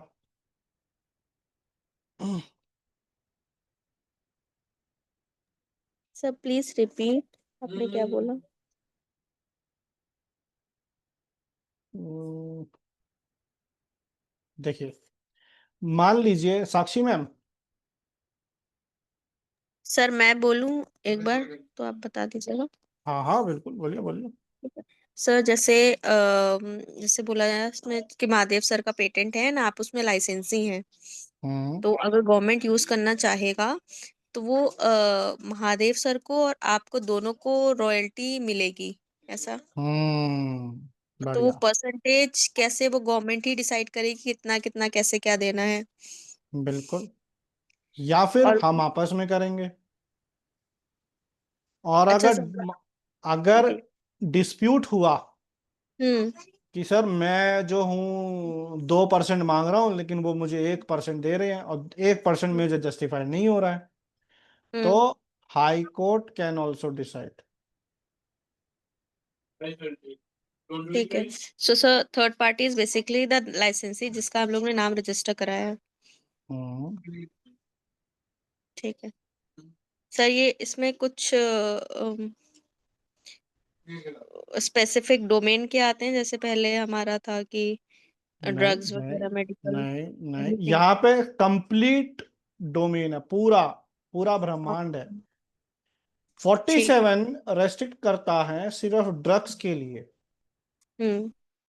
आपसे ना तो कोई लाइसेंस मांगेगा, ना कोई टर्म्स एंड कंडीशन मांगेगा, कुछ नहीं है। यहाँ पे प्रॉपर एग्रीमेंट, लाइसेंस लेगा मैम गवर्नमेंट आपसे एग्रीड टर्म्स के ऊपर, हम्म, और वो ठीक। कोई भी पेटेंटेड इन्वेंशन हो सकती है जो उसको जरूरत है। सर जैसे हम लोग ने पहले अभी पढ़ा ना, 97 में पढ़ा क्या सर, वही ड्रग्स वाले वैसा वाला पेटेंट के बाद एटॉमिक एनर्जी वाले पेटेंट्स की बात की, अगर ग्रांट के बाद गवर्नमेंट यूज करना चाहेगा वाला। सर तो ऐसे केसेस में अगर जैसे केस स्टडी आती है तो वो स्पेसिफाई करेगा कि सर ग्रांट हो चुका है, तब तो हम लोग वाला सेक्शन अप्लाई करेंगे, और अगर एप्लीकेशन फेज में है तो we'll go with the secrecy direction point, right? अगर केस मैं स्टडी में आते हैं वैसे मैम क्वेश्चन। केस स्टडी में ना आपको क्लियर समझ में आ जाएगा कि ये सिक्रेसी डायरेक्शन में जा रहा है कि ये 101 में जा रहा है। अच्छा, जैसे अगर उसने बोल दिया कि डिफेंस रिलेटेड है एंड ग्रांट हो चुका है पेटेंट, तो तो फिर इस ग्रांट हो गया तो सिक्रेसी का मतलब ही नहीं रह जाएगा, वो तो हम्म। गवर्नमेंट यूज की बात करेगा ना। अगर गवर्नमेंट यूज करना चाह रही है आपकी एप्लीकेशन इन्वेंशन को, तो क्या करेगी वो? से डिपेंड करता है वो इन्वेंशन कहाँ से यूज करना चाह रही है, एप्लीकेशन फेज वाली की या ग्रांट फेज वाले। एप्लीकेशन फेज में कहाँ यूज किया उन्होंने? सर ओ, डिफेंस में। Okay okay okay. हाँ वहां पर जो 37 हाँ में आप सर। कह रहे हैं ना? हाँ हाँ तो वो सर। अब देखिए, पर्टिकुलरली बात करेगा पेटेंट इन्वेंशन, जो गवर्नमेंट यूज की बात करेगा वो। हम्म। अगर गवर्नमेंट यूज एप्लीकेशन फेज में कर रही है और तो वो पैसा लगेगा। सीक्रेसी में है, तब तो कोई रॉयल्टी नहीं देगा। हम्म। ठीक है। बट सीक्रेसी यूज में नहीं है और गवर्नमेंट यूज कर रही है, तो आपको हम्म। रॉयल्टी देगा। लेकिन सर डिफेंस वाली होगी तो वो तो मतलब मैम, हम डिफेंस ऐसा नहीं, बोल रहे डिफेंस से मत जोड़िए हैं। उसको, उसको सर ये इसमें सीक्रेसी से जोड़िए। हंड्रेड का सेकंड पॉइंट तो सर ऐसे ही डिफेंस या वैसे ही रिलेटेड है ना, कि कुछ उसका डोमेन है ना सर। नहीं नहीं, वो तो एक एग्जांपल लिया था मैंने ऐसा। अच्छा ओके, तो सर इसमें कोई डोमेन नहीं है इस वाले सेक्शन, क्योंकि कुछ नहीं है, कुछ नहीं है। हम लोग ने पूरा डिस्कशन ही इस पे करा कि डिफेंस होगा तो हमारा ग्रांट ही नहीं होगा, वो वही तो एक मतलब। एग्जांपल लिया मैंने, वो एक अच्छा एग्जांपल लिया। वो एग्जांपल था क्योंकि वो जल्दी कनेक्ट हो जाता है, बस इसीलिए। कोई डोमेन की रेस्ट्रिक्शन आ नहीं रहे है थे यहाँ पर। उसी पर्टिकुलर डोमेन में ही डाउट आ रहे थे। हाँ, बाकी तो क्लियर था। बिल्कुल बिल्कुल। कोई वहां पर डोमेन रेस्ट्रिक्टेड नहीं है, 100, 101। ओके ठीक है। Even okay sir. अगर कोई एप्लीकेशन सीक्रेसी में गई हम्म। और उस टाइम पे गवर्नमेंट यूज करी और बाद में वो हम्म। ग्रांट हो गई, हम्म। तो ग्रांट के बाद उसको आपसे लाइसेंस लेना पड़ेगा। वो तब भी यूज नहीं कर सकती ऐसे। अच्छा मतलब आफ्टर ग्रांट, ग्रांट के बाद गवर्नमेंट भी लाइसेंस लेगी। हाँ, अगर चाहे एप्लीकेशन सीक्रेसी में गई थी, हम्म। सीक्रेसी रिवोक हुई, ग्रांट हो गया। हम्म। जब ग्रांट होगा ना, तो गवर्नमेंट को आपके साथ लाइसेंस एग्रीमेंट करना पड़ेगा। लेकिन टीएनसी अपने लगाएगी। हाँ टीएनसी अपने लगाएगी। हाँ, लगाए नहीं, लेकिन आप भी तो एग्रीमेंट अग्री करोगे ना उस पर, तभी तो लगाएगी। License on agreed terms and condition, direct अपने नहीं, वो आपको ऑफर करेगी। Okay sir. है ना? अभी 1 और 3 तक आने दीजिए, वो भी क्लियर हो जाएगा कि अगर अग्री में आप अग्री नहीं कर रहे हो, हम्म। तो आप हाईकोर्ट जा सकते हो। ठीक है, अच्छा इसमें भी हियरिंग सब में होती है। हाँ हाँ, सब जगह होगी आपका। मैम देखिए, लॉ कभी भी, चाहे गवर्नमेंट हो, आपके अधिकारों का उल्लंघन नहीं कर सकती। चलो, जस्टिस के लिए है लॉ, पावर इंफॉर्मेंस इन्फोर्समेंट के लिए लॉ नहीं है। ठीक है सर। ओके। क्लियर हुआ मैम? आई ठीक है। थिंक मुझे एक छोटा सा करेक्शन करना होगा, वो पॉइंट क्लियर हाँ। हो जाएगा। ये जो मैंने यहाँ पर लिखा पेटेंट ग्रांटेड, हम्म। ये आफ्टर एप्लीकेशन लिखी है इसको,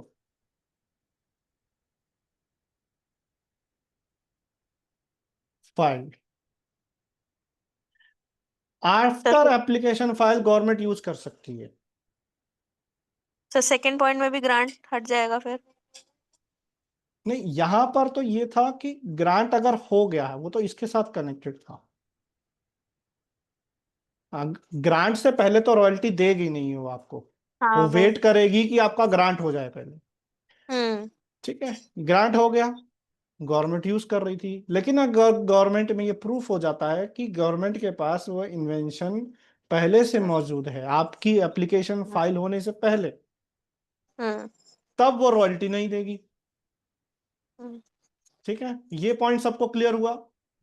अगर गवर्नमेंट पहले से ही यूज कर रही थी, उसको बना रही थी पहले से बैकएंड में, अगर हम्म, गवर्नमेंट प्रूफ कर दे रही तब रॉयल्टी नहीं देगी, लेकिन अगर उसके इन्वेंशन को यूज करा आफ्टर ग्रांट तो टीएनसी बेसिस पे वो रॉयल्टी देगी।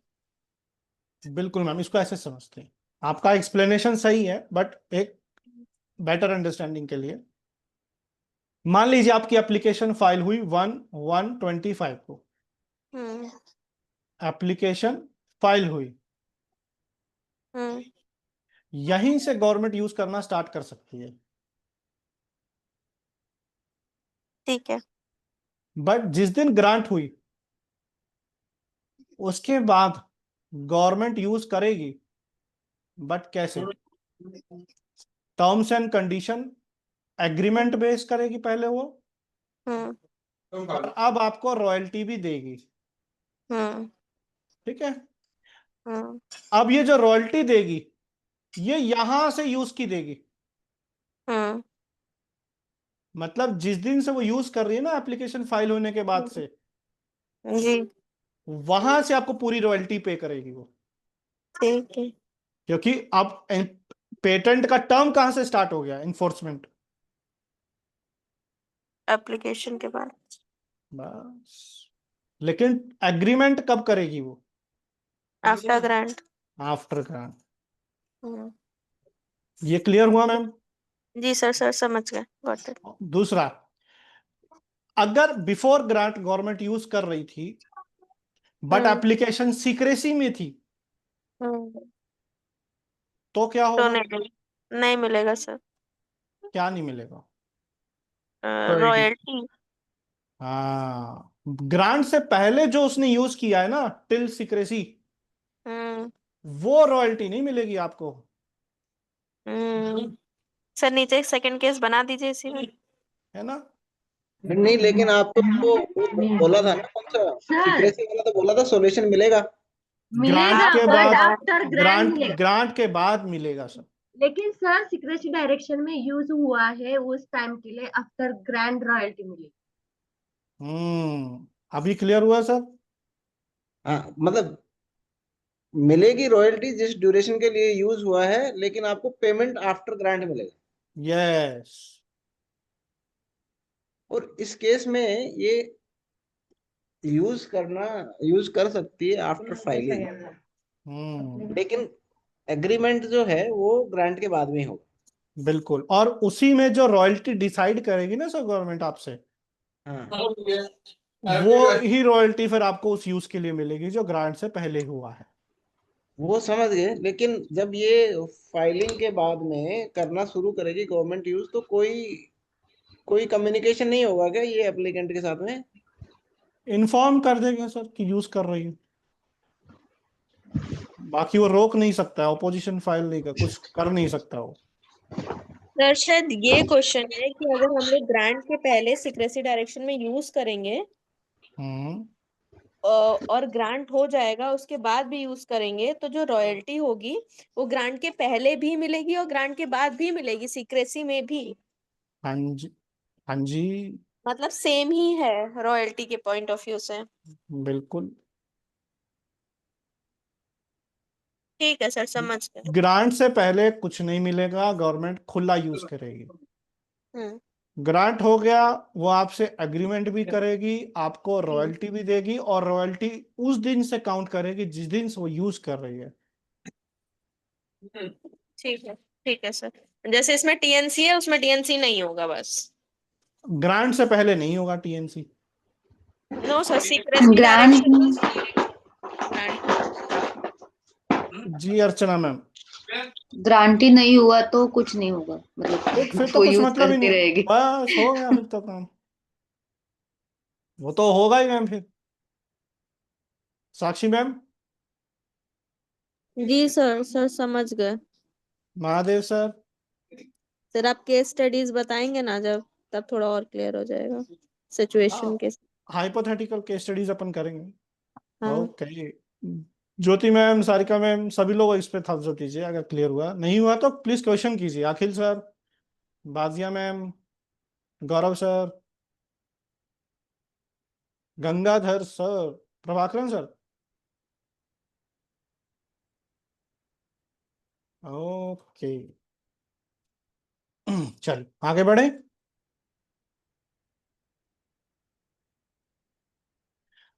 अब यहां पर देखिए, लाइसेंसी का रोल तो बाद में ही आएगा जब पेटेंट ग्रांट हो जाएगा। अगर मान लीजिए उसके बाद गवर्नमेंट यूज करने के लिए आई है, तो जो थर्ड पार्टी यानी कि जो लाइसेंसी है उनको भी रॉयल्टी डिस्ट्रीब्यूट की जाएगी। और अगर कोई डिस्प्यूट क्रिएट होता है तो हाई कोर्ट डिसाइड करेंगे कि रॉयल्टी का डिस्ट्रीब्यूशन किस तरह से किया जाना चाहिए।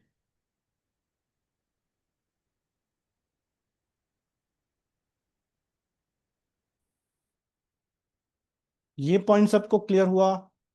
यहां पर कोई क्वेश्चन? No sir.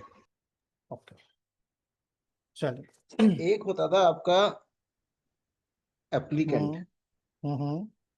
उसके बाद में उसने किसी को राइट ट्रांसफर कर दिया था, मान लीजिए बिफोर ग्रांट। हम्म। तो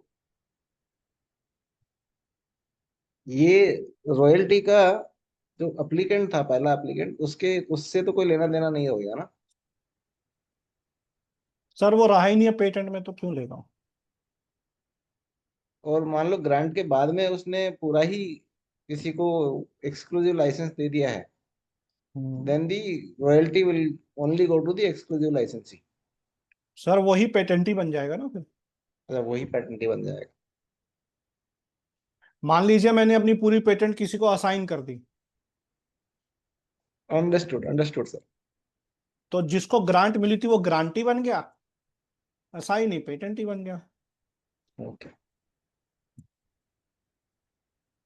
मतलब मैं तो उस पॉइंट ऑफ व्यू से पूछ रहा था कि उसका जो जिसको ग्रांट हुआ था रजिस्टर में, तो उसका भी है नाम कि नहीं रहेगा? सर हाँ, ग्रांट ग्रांटी नाम, का भी रहेगा ना। इसीलिए से मैम वो कंफ्यूजन को दूर करने के लिए मैंने बगल में लाइसेंस ही लिखा है। एक्चुअली होता ये है ना कि depends on the kind of agreement you getting it executed. अगर आपने अपने पूरा ही राइट्स लिंक्विस्ट कर दिया है दूसरे को, देन तो there is nothing, the other person becomes a patentee. But अगर आपकी जो इक्विटी शेयरिंग जो है वो अनइक्वली अनडिवाइडेड है, देन इट डिपेंड्स कि then this is call of the central government how much they are giving it to you, equally it will be given. So exactly. in case इनने the patentee and the licensee signed an agreement at the time of license कि भाई central government को अगर जाएगा, तो patentee ने उसमें लिखा है कि मैं तेरे को कुछ नहीं दूंगा, तो in that case also the agreement will prevail. No, you can't make a agreement stating central government name now, because central government is an exclusive power. If they decide that they have to take it out for some given reason, then irrespective of who is holding what, it will still be taken out. नहीं So वो madam agreement is question between दूसरा है। Question question दूसरा है कि central government को तो मना नहीं कर सकते, लेकिन पैटेंटी ने लाइसेंसी को बोला कि अगर सेंट्रल गवर्नमेंट इसको लेता है ना, और वो जो लाइसेंस आएगा उसमें जो रॉयल्टी आएगा, that will exclusively come to the patentee and not the licensee. So वो if उस केस if में the execution is like that, हाँ, if the that's what I'm saying ना, कि कॉन्ट्रैक्ट जो एक ऐसा एक चीज है जो आप लिखते हो, that becomes a binding. अगर आपने ये लिखा है कि if any dispute tomorrow arises from the government side on the thing, and I will get it and you will not get it, that's a binding, because contract अगर एक certain value के बाद में आप register कर ही रहे हो any which ways, so that becomes a binding to you. So that's fair. What you're saying is correct there. all right sir उसमें वो मेंशन होना चाहिए ना, नहीं होगा तो फिर नहीं मिलेगा कुछ। Mahadev sir, yes sir। Section 50। co-owners।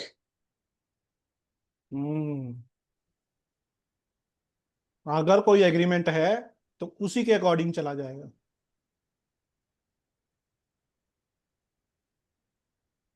Okay, हाँ उसमें एग्रीमेंट था कि अगर एग्रीमेंट है तो then it will be according to the agreement. चल,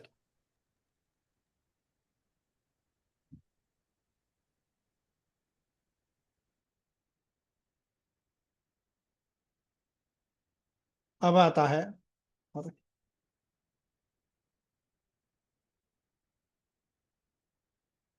सेक्शन 102, एक्विजिशन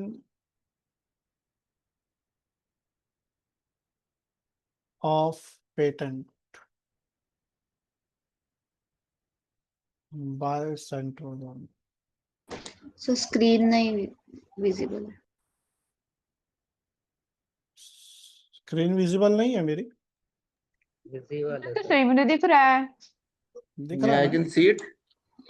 सर अभी दिखा, बीच में वापस गया।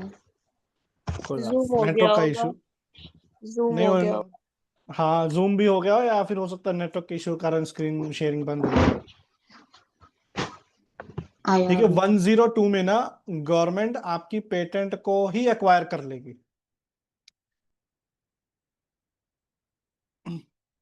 अब एक्विजिशन अगर होगा तो क्या होगा, चलिए अब कब एक्वायर कर सकती है, पहला पॉइंट ये है central government can acquire the patent for purpose of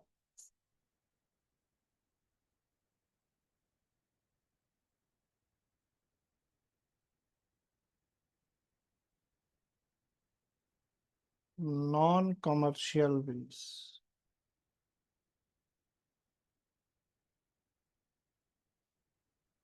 और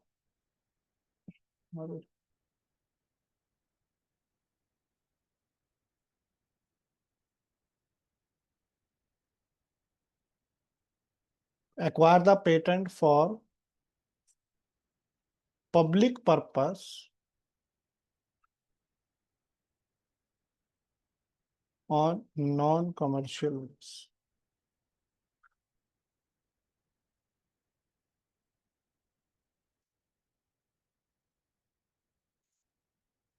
देखिए मेन है यहाँ पे public purpose.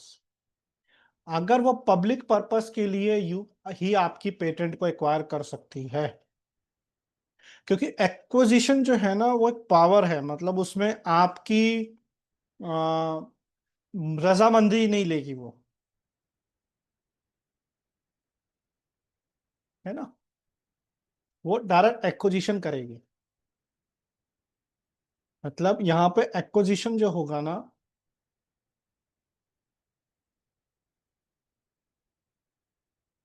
For only public purpose के लिए करेगी।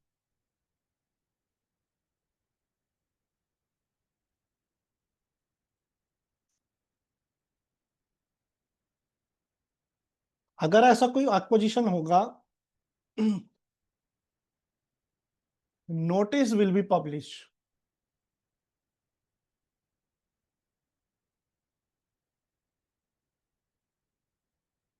वो एक नोटिस पब्लिश करेंगे और पेटेंटी को नोटिफाई करेंगे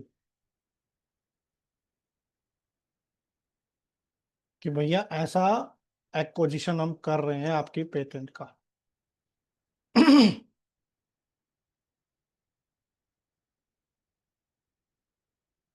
ठीक है, यहाँ पेटेंटी भी हो सकता है, एप्लीकेंट, पेटेंटी और all licences.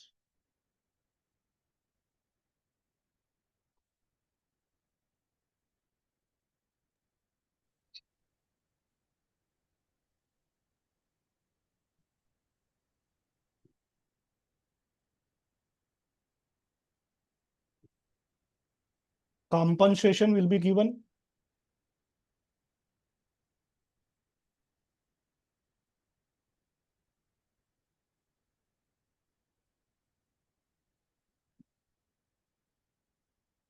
to applicant, patentee and licensees जितने भी हैं। देखिए जब वो एक्वायर करेगी ना, जितने भी लाइसेंस भी होंगे वो भी सब रिवोक हो जाएंगे।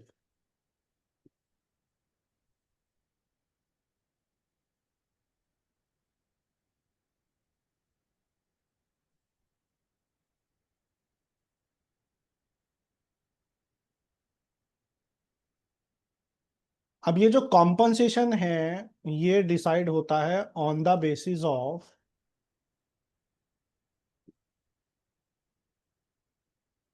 Total investment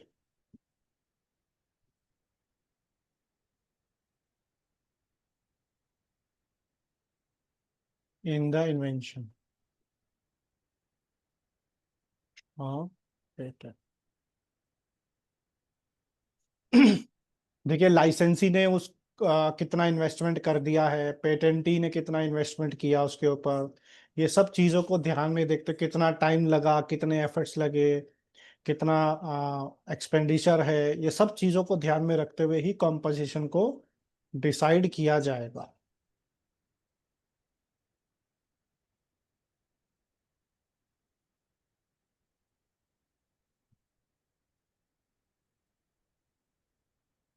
I assume this is after grant, right? हाँ जी, नहीं एप्लीकेशन फेज में भी एक्वायर कर सकती है सर वो। Okay, so that's why application you phase, brought applicant. Okay. Yes, application phase में भी एक्विजिशन हो सकता है, क्योंकि यूज कर रही है ना सर वहां पर। यूज करते भी तो उन्हें गवर्नमेंट को समझ में आएगा कि सर ये एक्विजिशन करना चाहिए अपने को इसका।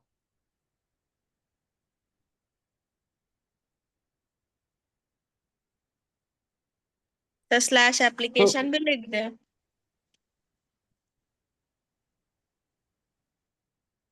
हाँ, एक्वायर द इन्वेंशन ही लिख लो मैम, मुझसे अच्छा है। यहां पर ना, यहां पर कह रहे हैं ना ये,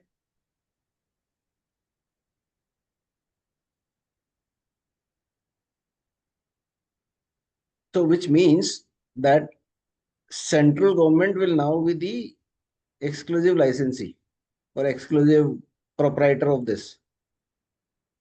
सोल प्रोप्राइटर बन जाएगा सर वो तो, एक इकलौता। ओके ओके, तो वो बाकी किसी को यूज नहीं करने देगा। हाँ, मतलब अपने और अपने ऑथोराइज पर्सन के लिए ही होगा।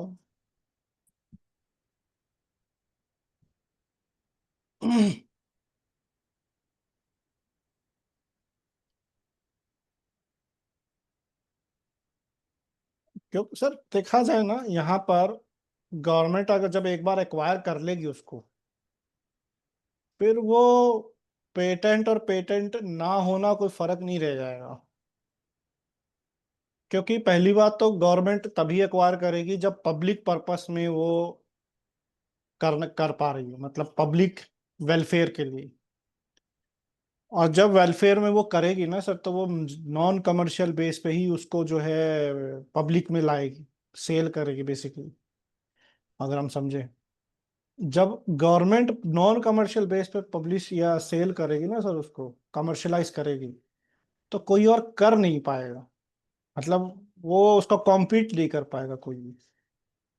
फिर वो लाइसेंस लाना लेना, उसको करना कोई मतलब नहीं रह जाएगा जब तक वो पेटेंट खत्म टर्म नहीं अपना पूरा कर लेता।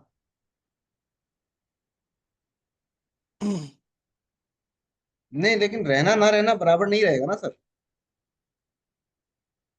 हाँ मतलब लीगल टर्म्स में तो रहेगा डिफरेंस, बट प्रैक्टिकली समझा जाए तो कोई बहुत ज्यादा डिफरेंस नहीं आएगा। फिर उसमें कोई भी बिजनेसमैन या कोई भी इंटरेस्टेड पार्टी उसमें हाथ नहीं डालेगी कोई।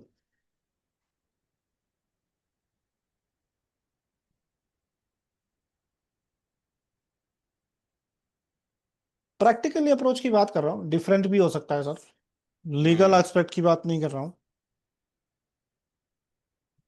क्योंकि जब गवर्नमेंट करेगी ये काम, तो फिर जब नॉन प्रॉफिट बेस पे कर रही है, तो फिर कोई प्रॉफिट लेके कैसे कर लेगा, हम्म। है ना।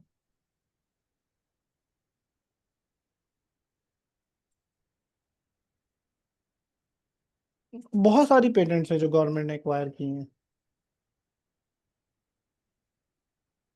चलिए, लास्ट 103।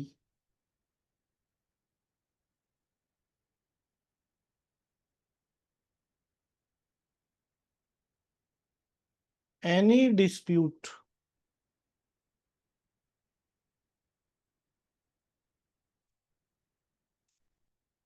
between applicant या फिर जो पेटेंटी है and central government, both can approach high court।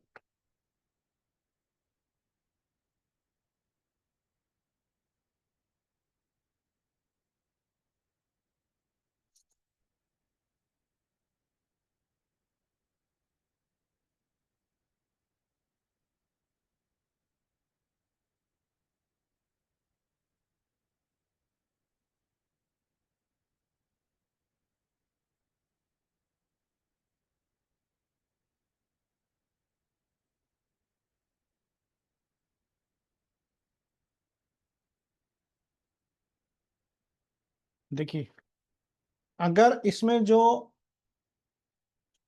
पेटेंटी है, इफ पेटेंटी या एप्लीकेंट जो भी है, अगर वो गवर्नमेंट एम्प्लॉय है,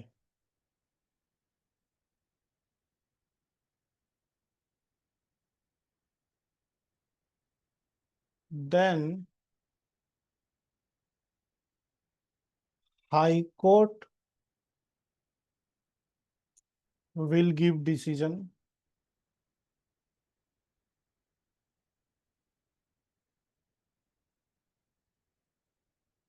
in favor of government.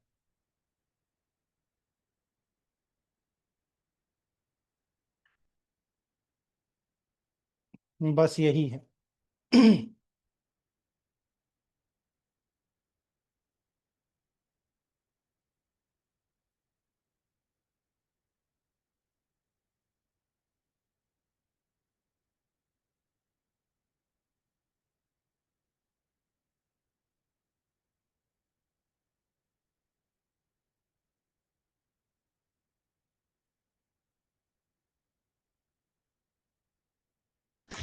Sir दोनों केस में हाई कोर्ट डिसीजन देता है ना?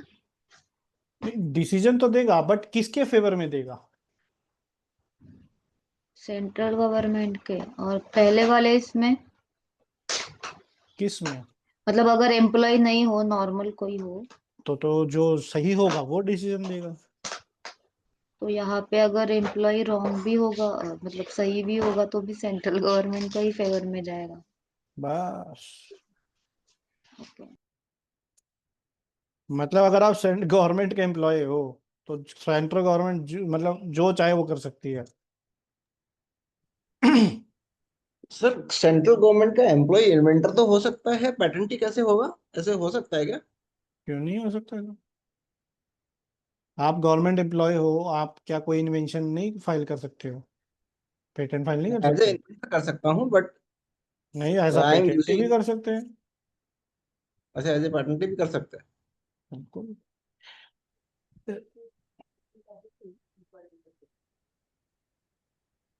I don't know because in general जो आपके जो employment contracts and all that happen, it in general gives the right to the employer. So I don't know कि central government के case में कैसे होगा, सर but वो तब होता है that's why जब I am आप asking. उनके लिए कर रहे हो क्या? अगर मान लीजिए आप सेंट्रल गवर्नमेंट के, मान लीजिए आप डीआरडीओ के साइंटिस्ट हो, तब थोड़ी आप कर सकते हो।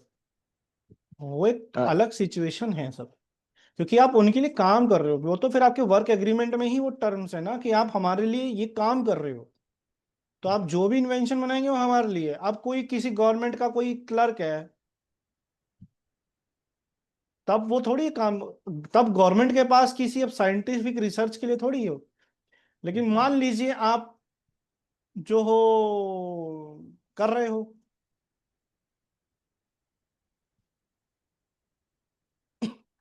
मान लो सर एक सिचुएशन लेते हैं। मान लीजिए किसी के फादर, मान लीजिए कोई पर्सन है जो एक बहुत बड़े साइंटिस्ट है, उन्होंने इंडिपेंडेंटली एक इन्वेंशन बनाई और पेटेंट ले लिया। बाद में वो पेटेंट उन्होंने अपने बेटे को पेटेंटी के तौर पे ट्रांसफर कर दी, और वो बंदा, वो जो बेटा है उनका, वो सेंट्रल गवर्नमेंट का एम्प्लॉय है, तो अब क्या होगा? पेटेंटी हो जाएगा वो। वो पेटेंटी भी हो गया और सेंट्रल गवर्नमेंट का एम्प्लॉय भी हो गया। Correct correct. बट उसने ना इन्वेंशन बनाई, ना वो जो गवर्नमेंट एम्प्लॉयमेंट में है वो इस पर्पस के लिए हम्म। है ना? कोई आईपीएस है, आईएएस है, कोई भी हो चाहे, बट पर्पस तो नहीं है ना साइंटिस्ट रिसर्च वहां पर गवर्नमेंट के पास।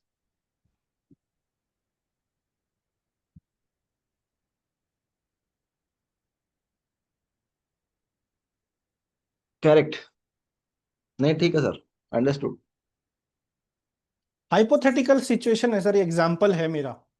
बाकी है ना, अंडरस्टूड अंडरस्टूड। सो अभी आई वाज जस्ट थिंकिंग कि किस सिचुएशन में हो सकता है, बट या I think having even a hypothetical example helps relate a little bit at least. अच्छा, कौन सा गवर्नमेंट एम्प्लॉय है जो पेटेंट फाइल नहीं कर सकता? Sir the Sakshi ma'am, person controller. Controller और नहीं सर एक्स हाँ हाँ, सर बोलिए बोलिए, अखिल सर बोलिए। ऑफिसर से हो, sir the person who controller works of in the दोनों पेटेंट क्यों office, court any approach person. करेंगे फिर जब एक के फेवर में होगा? एक मिनट, साक्षी मैम क्वेश्चन वो पूछ रहे हैं। अरे वो जाएंगे ही नहीं ना, गवर्नमेंट एम्प्लॉय है तो जाएंगे ही नहीं हाई कोर्ट, क्योंकि उनको पता है सेंट्रल गवर्नमेंट के नाम ही जाएगा।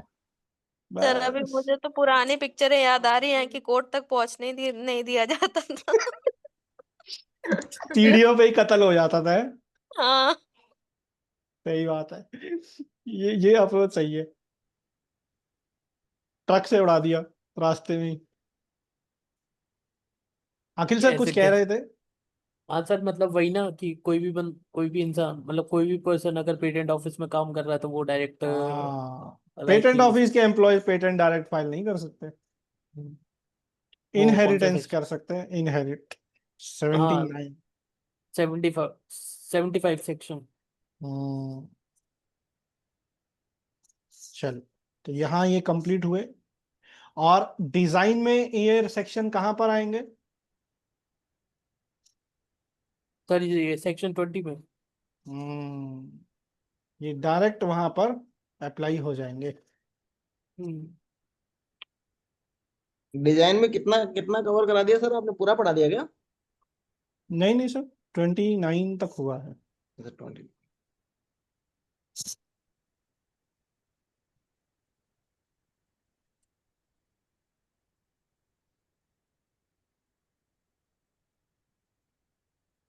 चल,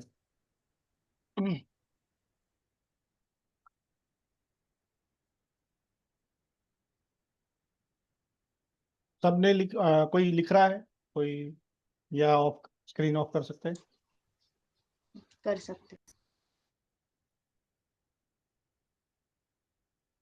चलिए, अच्छा, ऐसा कौन है जिसने अभी तक वो गूगल फॉर्म फिल नहीं किया है, एक्सेप्ट ज्योति मैम?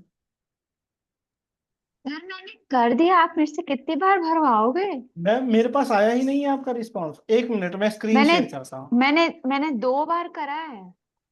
सर मेरे मैम ने पास तो शायद संडे को ही कर दिया था ना जब आप स्क्रीन शेयर पे थे। मैम मेरे पास आया ही नहीं ना। हाँ, एक सेकंड। सर मेरे को तो दिख रहा था उस दिन जब स्क्रीन शेयर थी, ज्योति मैम का नाम था। I don't know then. मैं दिखा है ना, मेरा था ना। किसने बोला हाँ, यार you need a chocolate from my आपका साइड? था जब स्क्रीन शेयर हो रही थी तब था सो आपका स्वीट। नाम। देखा देखा, सुनो सुनो सर, हरियाणवी सर सुनो। सर का आज मैम मुझे दिखाओ यहाँ पे नाम अगर ये आपका है तो आपने ना क्या जानबूझ के डिलीट करा है मेरा नाम, मैं बता रही दिखाओ? हूँ। ये रजत लिखा मैम हुआ है। मेरे को ये बताओ, ये मेरे इतने नाम से स्पेलिंग फोबिया होंगे, इतने ये स्पेलिंग बताओ, फोबिया हो गया मुझे। ये हाँ बताओ बोली कि मेरे बोली। नाम से किसने फाइल किया भाई? ये सिस्टम एरर है, बग है ये, बग बता रही हूँ। तो मैम बग आपके फोन से आया है ये, वैसे भी बैंगलोर का नेटवर्क गीला हुआ है आजकल। अरे बैंगलोर सनराइज ही नहीं हो रहा है पिछले 5-6 दिन से, तो मैंने सूरज देखा ही नहीं है। ऐसे तो यहाँ पर क्या ही बताऊं मैं। ठीक है सर, मैं दोबारा करती हूँ, फिर क्या करूँ? I do it again. आपका नाम यहाँ पर है, वो तो हमारी सीट कहाँ है, पर है? हमने बना इसमें। ये नाम आपके थोड़ी हैं, आप जो गूगल फॉर्म फिल करेंगे वो यहाँ पर आएगा। अब देखो बाकी सबका भी तो है, आप ही का क्यों है? एक काम करो ज्योति मैम, अच्छा आप अभी ठीक करो, है, ठीक अभी अभी कीजिए, अभी पता चल जाएगा कि आ रहा है कि नहीं आ रहा। है, मैं करती हूँ, आई डू इट पक्का। आज मैं वैसे भी कल छुट्टी है, तो आई डू इट नाउ, आज पक्का। तीसरी बार करूंगी मैं। तीसरी बार? 2 बार किया है मैंने। मैम आप पहले गूगल फॉर्म का लिंक चेक करने दो मुझे कि आपको सही भी यूज कर रहे हो कि पता नहीं किसकी उसमें कर दिया है। कहीं अबे पूर्वल सर के में जा सबको रहा तो होगा। सेम ही आएगा ना सर, ग्रुप पे ही भेजा है। हाँ तो ग्रुप में भेजा है, लेकिन कहाँ गया? कोई नहीं, दोबारा मैं शेयर करती कर, हूँ सर। I'll do it दोबारा today शेयर कर again. देता हूँ। अर्चना मैम को कितनी हंसी आ रही है, माय गॉड। कोई बीच सबको में हंसी बोला आ रही अभय है मैम। पोरवल केस में गया। कौन किस केस में गया? अभय पोरवाल सर के हाँ, उनका भी मैं काफी फॉलो करती रहती हूँ यार। हाँ तो मैम ध्यान से, ये अभी ध्यान से फॉर्म है ना। फॉर्म मैम फॉर्म का लिंक भेजा है मैंने आपको, चेक कीजिए फॉर्म यस खुल सर, रहा है यस आपका। Sir, yes sir, I got it. कर दी हूँ, कर दी हूँ। जी। देख लिया, खुल रहा है, कर रही हूँ। इस बार रजत ना लिख के ना जयवीर सर लिखती हूँ। तो आप ये एक्सेप्ट कर रहे हो कि ये काम आप ही का? अरे मजाक कर रही हूँ यार, मजाक कर रही हूँ। जयवीर सर मत लिखो, प्रिंसिपल। प्रिंसिपल सर मैं लिखना। मैं ये नहीं समझ पा सर रहा हूँ संडे क्या छुट्टी है क्या? नहीं, क्यों? मैम इस बार हम इन्फ्रिंजमेंट पढ़ेंगे 104 से 115। छुट्टी देंगे नहीं रजत सर, है ना रजत सर? छुट्टी किसी को भी नहीं देना है।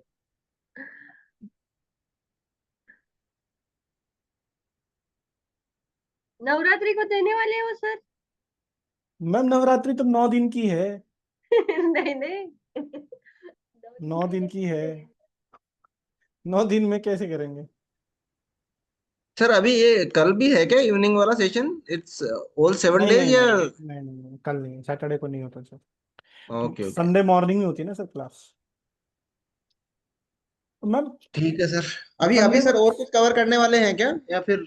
नहीं सर, अगर आप चाहें तो लीव कर दीजिए कल। सर आपका तो सर टास्क असाइंड है सर आपके लिए। हाँ हाँ सर। सर 94 के बाद आपने पढ़ाया था क्या लास्ट 3 दिन में कुछ? सर 95 टू 98 तो Dated है। ओमिटेड है, वो तो अच्छा, चला गया। 90। ओके 99 सर, से 103 आज कर लिया अपन ने। तो सर 95 से 98 तक कॉमेडी है सर। जी, 4 सेक्शन जो है ओमिटेड है। ओके सर, आई थॉट कि आपने पहले पढ़ा दिया, मेरा छूट गया। नहीं सर, अगर ऐसा कुछ भी होगा ना सर तो मैं ग्रुप में अनाउंस करूंगा ही, अगर कुछ भी ऐसा नए सेक्शन हम पढ़ाएंगे। Okay sir.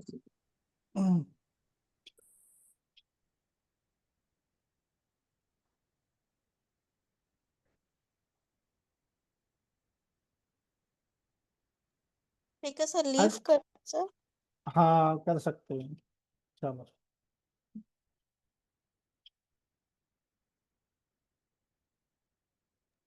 सर जी मैम। सर अभी मैंने फॉर्म फिल नहीं किया है, और आपने मुझे मार्क्स भी नहीं दिए 1-2 पेपर के। 1-2 पेपर कौन सा हाँ मैम? पेपर, वो पुराने पेपर्स पड़े हुए हैं आपके पास, आपने उनको चेक नहीं किया है सर। पेपर 2 आपको दिया था ना चेक करके? नहीं सर, जो स्टार्टिंग के पेपर है ना, एक इजी वाला था, एक टफ वाला था, उसके मार्क्स नहीं मिले हैं। उसकी आंसर की नहीं दी मैंने आपको? नहीं, और सर ने भी चेक किया था तो उसमें मार्क्स उन्होंने मेंशन नहीं किए, ऐसे ही चेक कर दिया है क्वेश्चन पेपर। मैं कर देता हूँ, उसमें एक चीज चेक कर लेते हैं।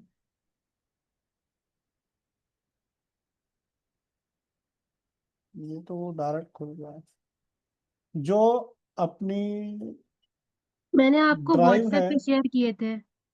मैं देख लेता हूँ मैम वापस से। और अभी क्या है, जो पेपर 1 होगा ना, अच्छा यहाँ पर इसकी आंसर की भी अपलोडेड नहीं है, चलो मैं अभी कर देता हूँ। मैम जो पेपर 1 होगा ना एमसीक्यू का, उसकी आंसर की रिलीज करते हैं, तो वहां से आप हम्म। आंसर जो है मार्किंग को इवेलुएट कर लीजिएगा। मैं इन दोनों की जो आंसर की है ना, अब भी हाँ सेशन के बाद अपलोड कर देता हूँ यहाँ पर ड्राइव पर। ये ड्राइव का हाँ एक्सेस है ना आपके पास? हाँ हाँ। हाँ, तो ये आप फोल्डर में जाएंगे ना, आपको यहाँ पे आंसर की मिल जाएगी, उससे आप मार्क्स कैलकुलेट कर लीजिए अपने। नहीं सर, ये ड्राइव का मेरे पास एक्सेस नहीं है। एक मिनट, ये वाली ड्राइव है मैम, ये ट्राई तो नहीं, हो गई। इसका एक्सेस नहीं है मेरे पास। आप मुझे ईमेल आईडी भेज दीजिए, आपको एक्सेस मिल जाएगा अभी। तो ठीक अब है सर। देखिए, अगर पेटेंट से रिलेटेड जो भी हम स्टडी मटेरियल है, जो भी हम पीपीटी शेयर करते हैं या अदर देन, उसके अलावा जितना भी स्टडी मटेरियल है वो इस फोल्डर में आपको मिलेगा पेटेंट का, और इसमें मिलेगा आपको डिजाइन का। ठीक है सर। और जो हमारे मॉक एग्जाम्स हो रहे हैं उनके अलग अलग फोल्डर बनते चले जाएंगे, जिसमें आपको क्वेश्चन पेपर और उनकी आंसर की दोनों मिल जाएगी। जैसे पेपर 2 जो है, देखिए, हाँ पेपर 1 पेपर 2, पेपर 1 की आंसर की ये हाँ है ना मैम। तो यहाँ पर मुझे मालूम नहीं था, मुझसे मिस्टेक हो गया, यहाँ पेपर जो 1 है उसकी आंसर की अपलोडेड नहीं है, वो मैं अभी कर देता हूँ सेशन के बाद, और आप अपनी ईमेल आईडी मुझे शेयर कर दीजिए, आपको एक्सेस मिल जाएगा और आप उसको एवेलुएट कर पाएंगे। ठीक है सर। ठीक है मैम। हाँ और यहाँ से आप अपनी प्रोग्रेस को ट्रैक कर सकते हैं इस रिपोर्ट से, कि आप कहाँ तक आपका रिवीजन हो गया और कहाँ करना। हालांकि आपका कॉलम खाली है क्योंकि अभी तक वो रिस्पांस नहीं आया है, तो जी ठीक है मैम। ठीक है सर। जी। एंड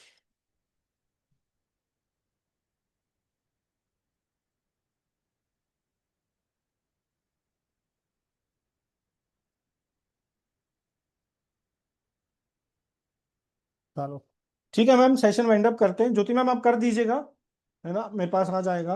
अगर कोई भी प्रॉब्लम आएगी ना तो आप मुझे बताइएगा कि क्यों नहीं आ रहा है। नहीं तो मैम, ज्योति मैम, हाँ सर बोलिए।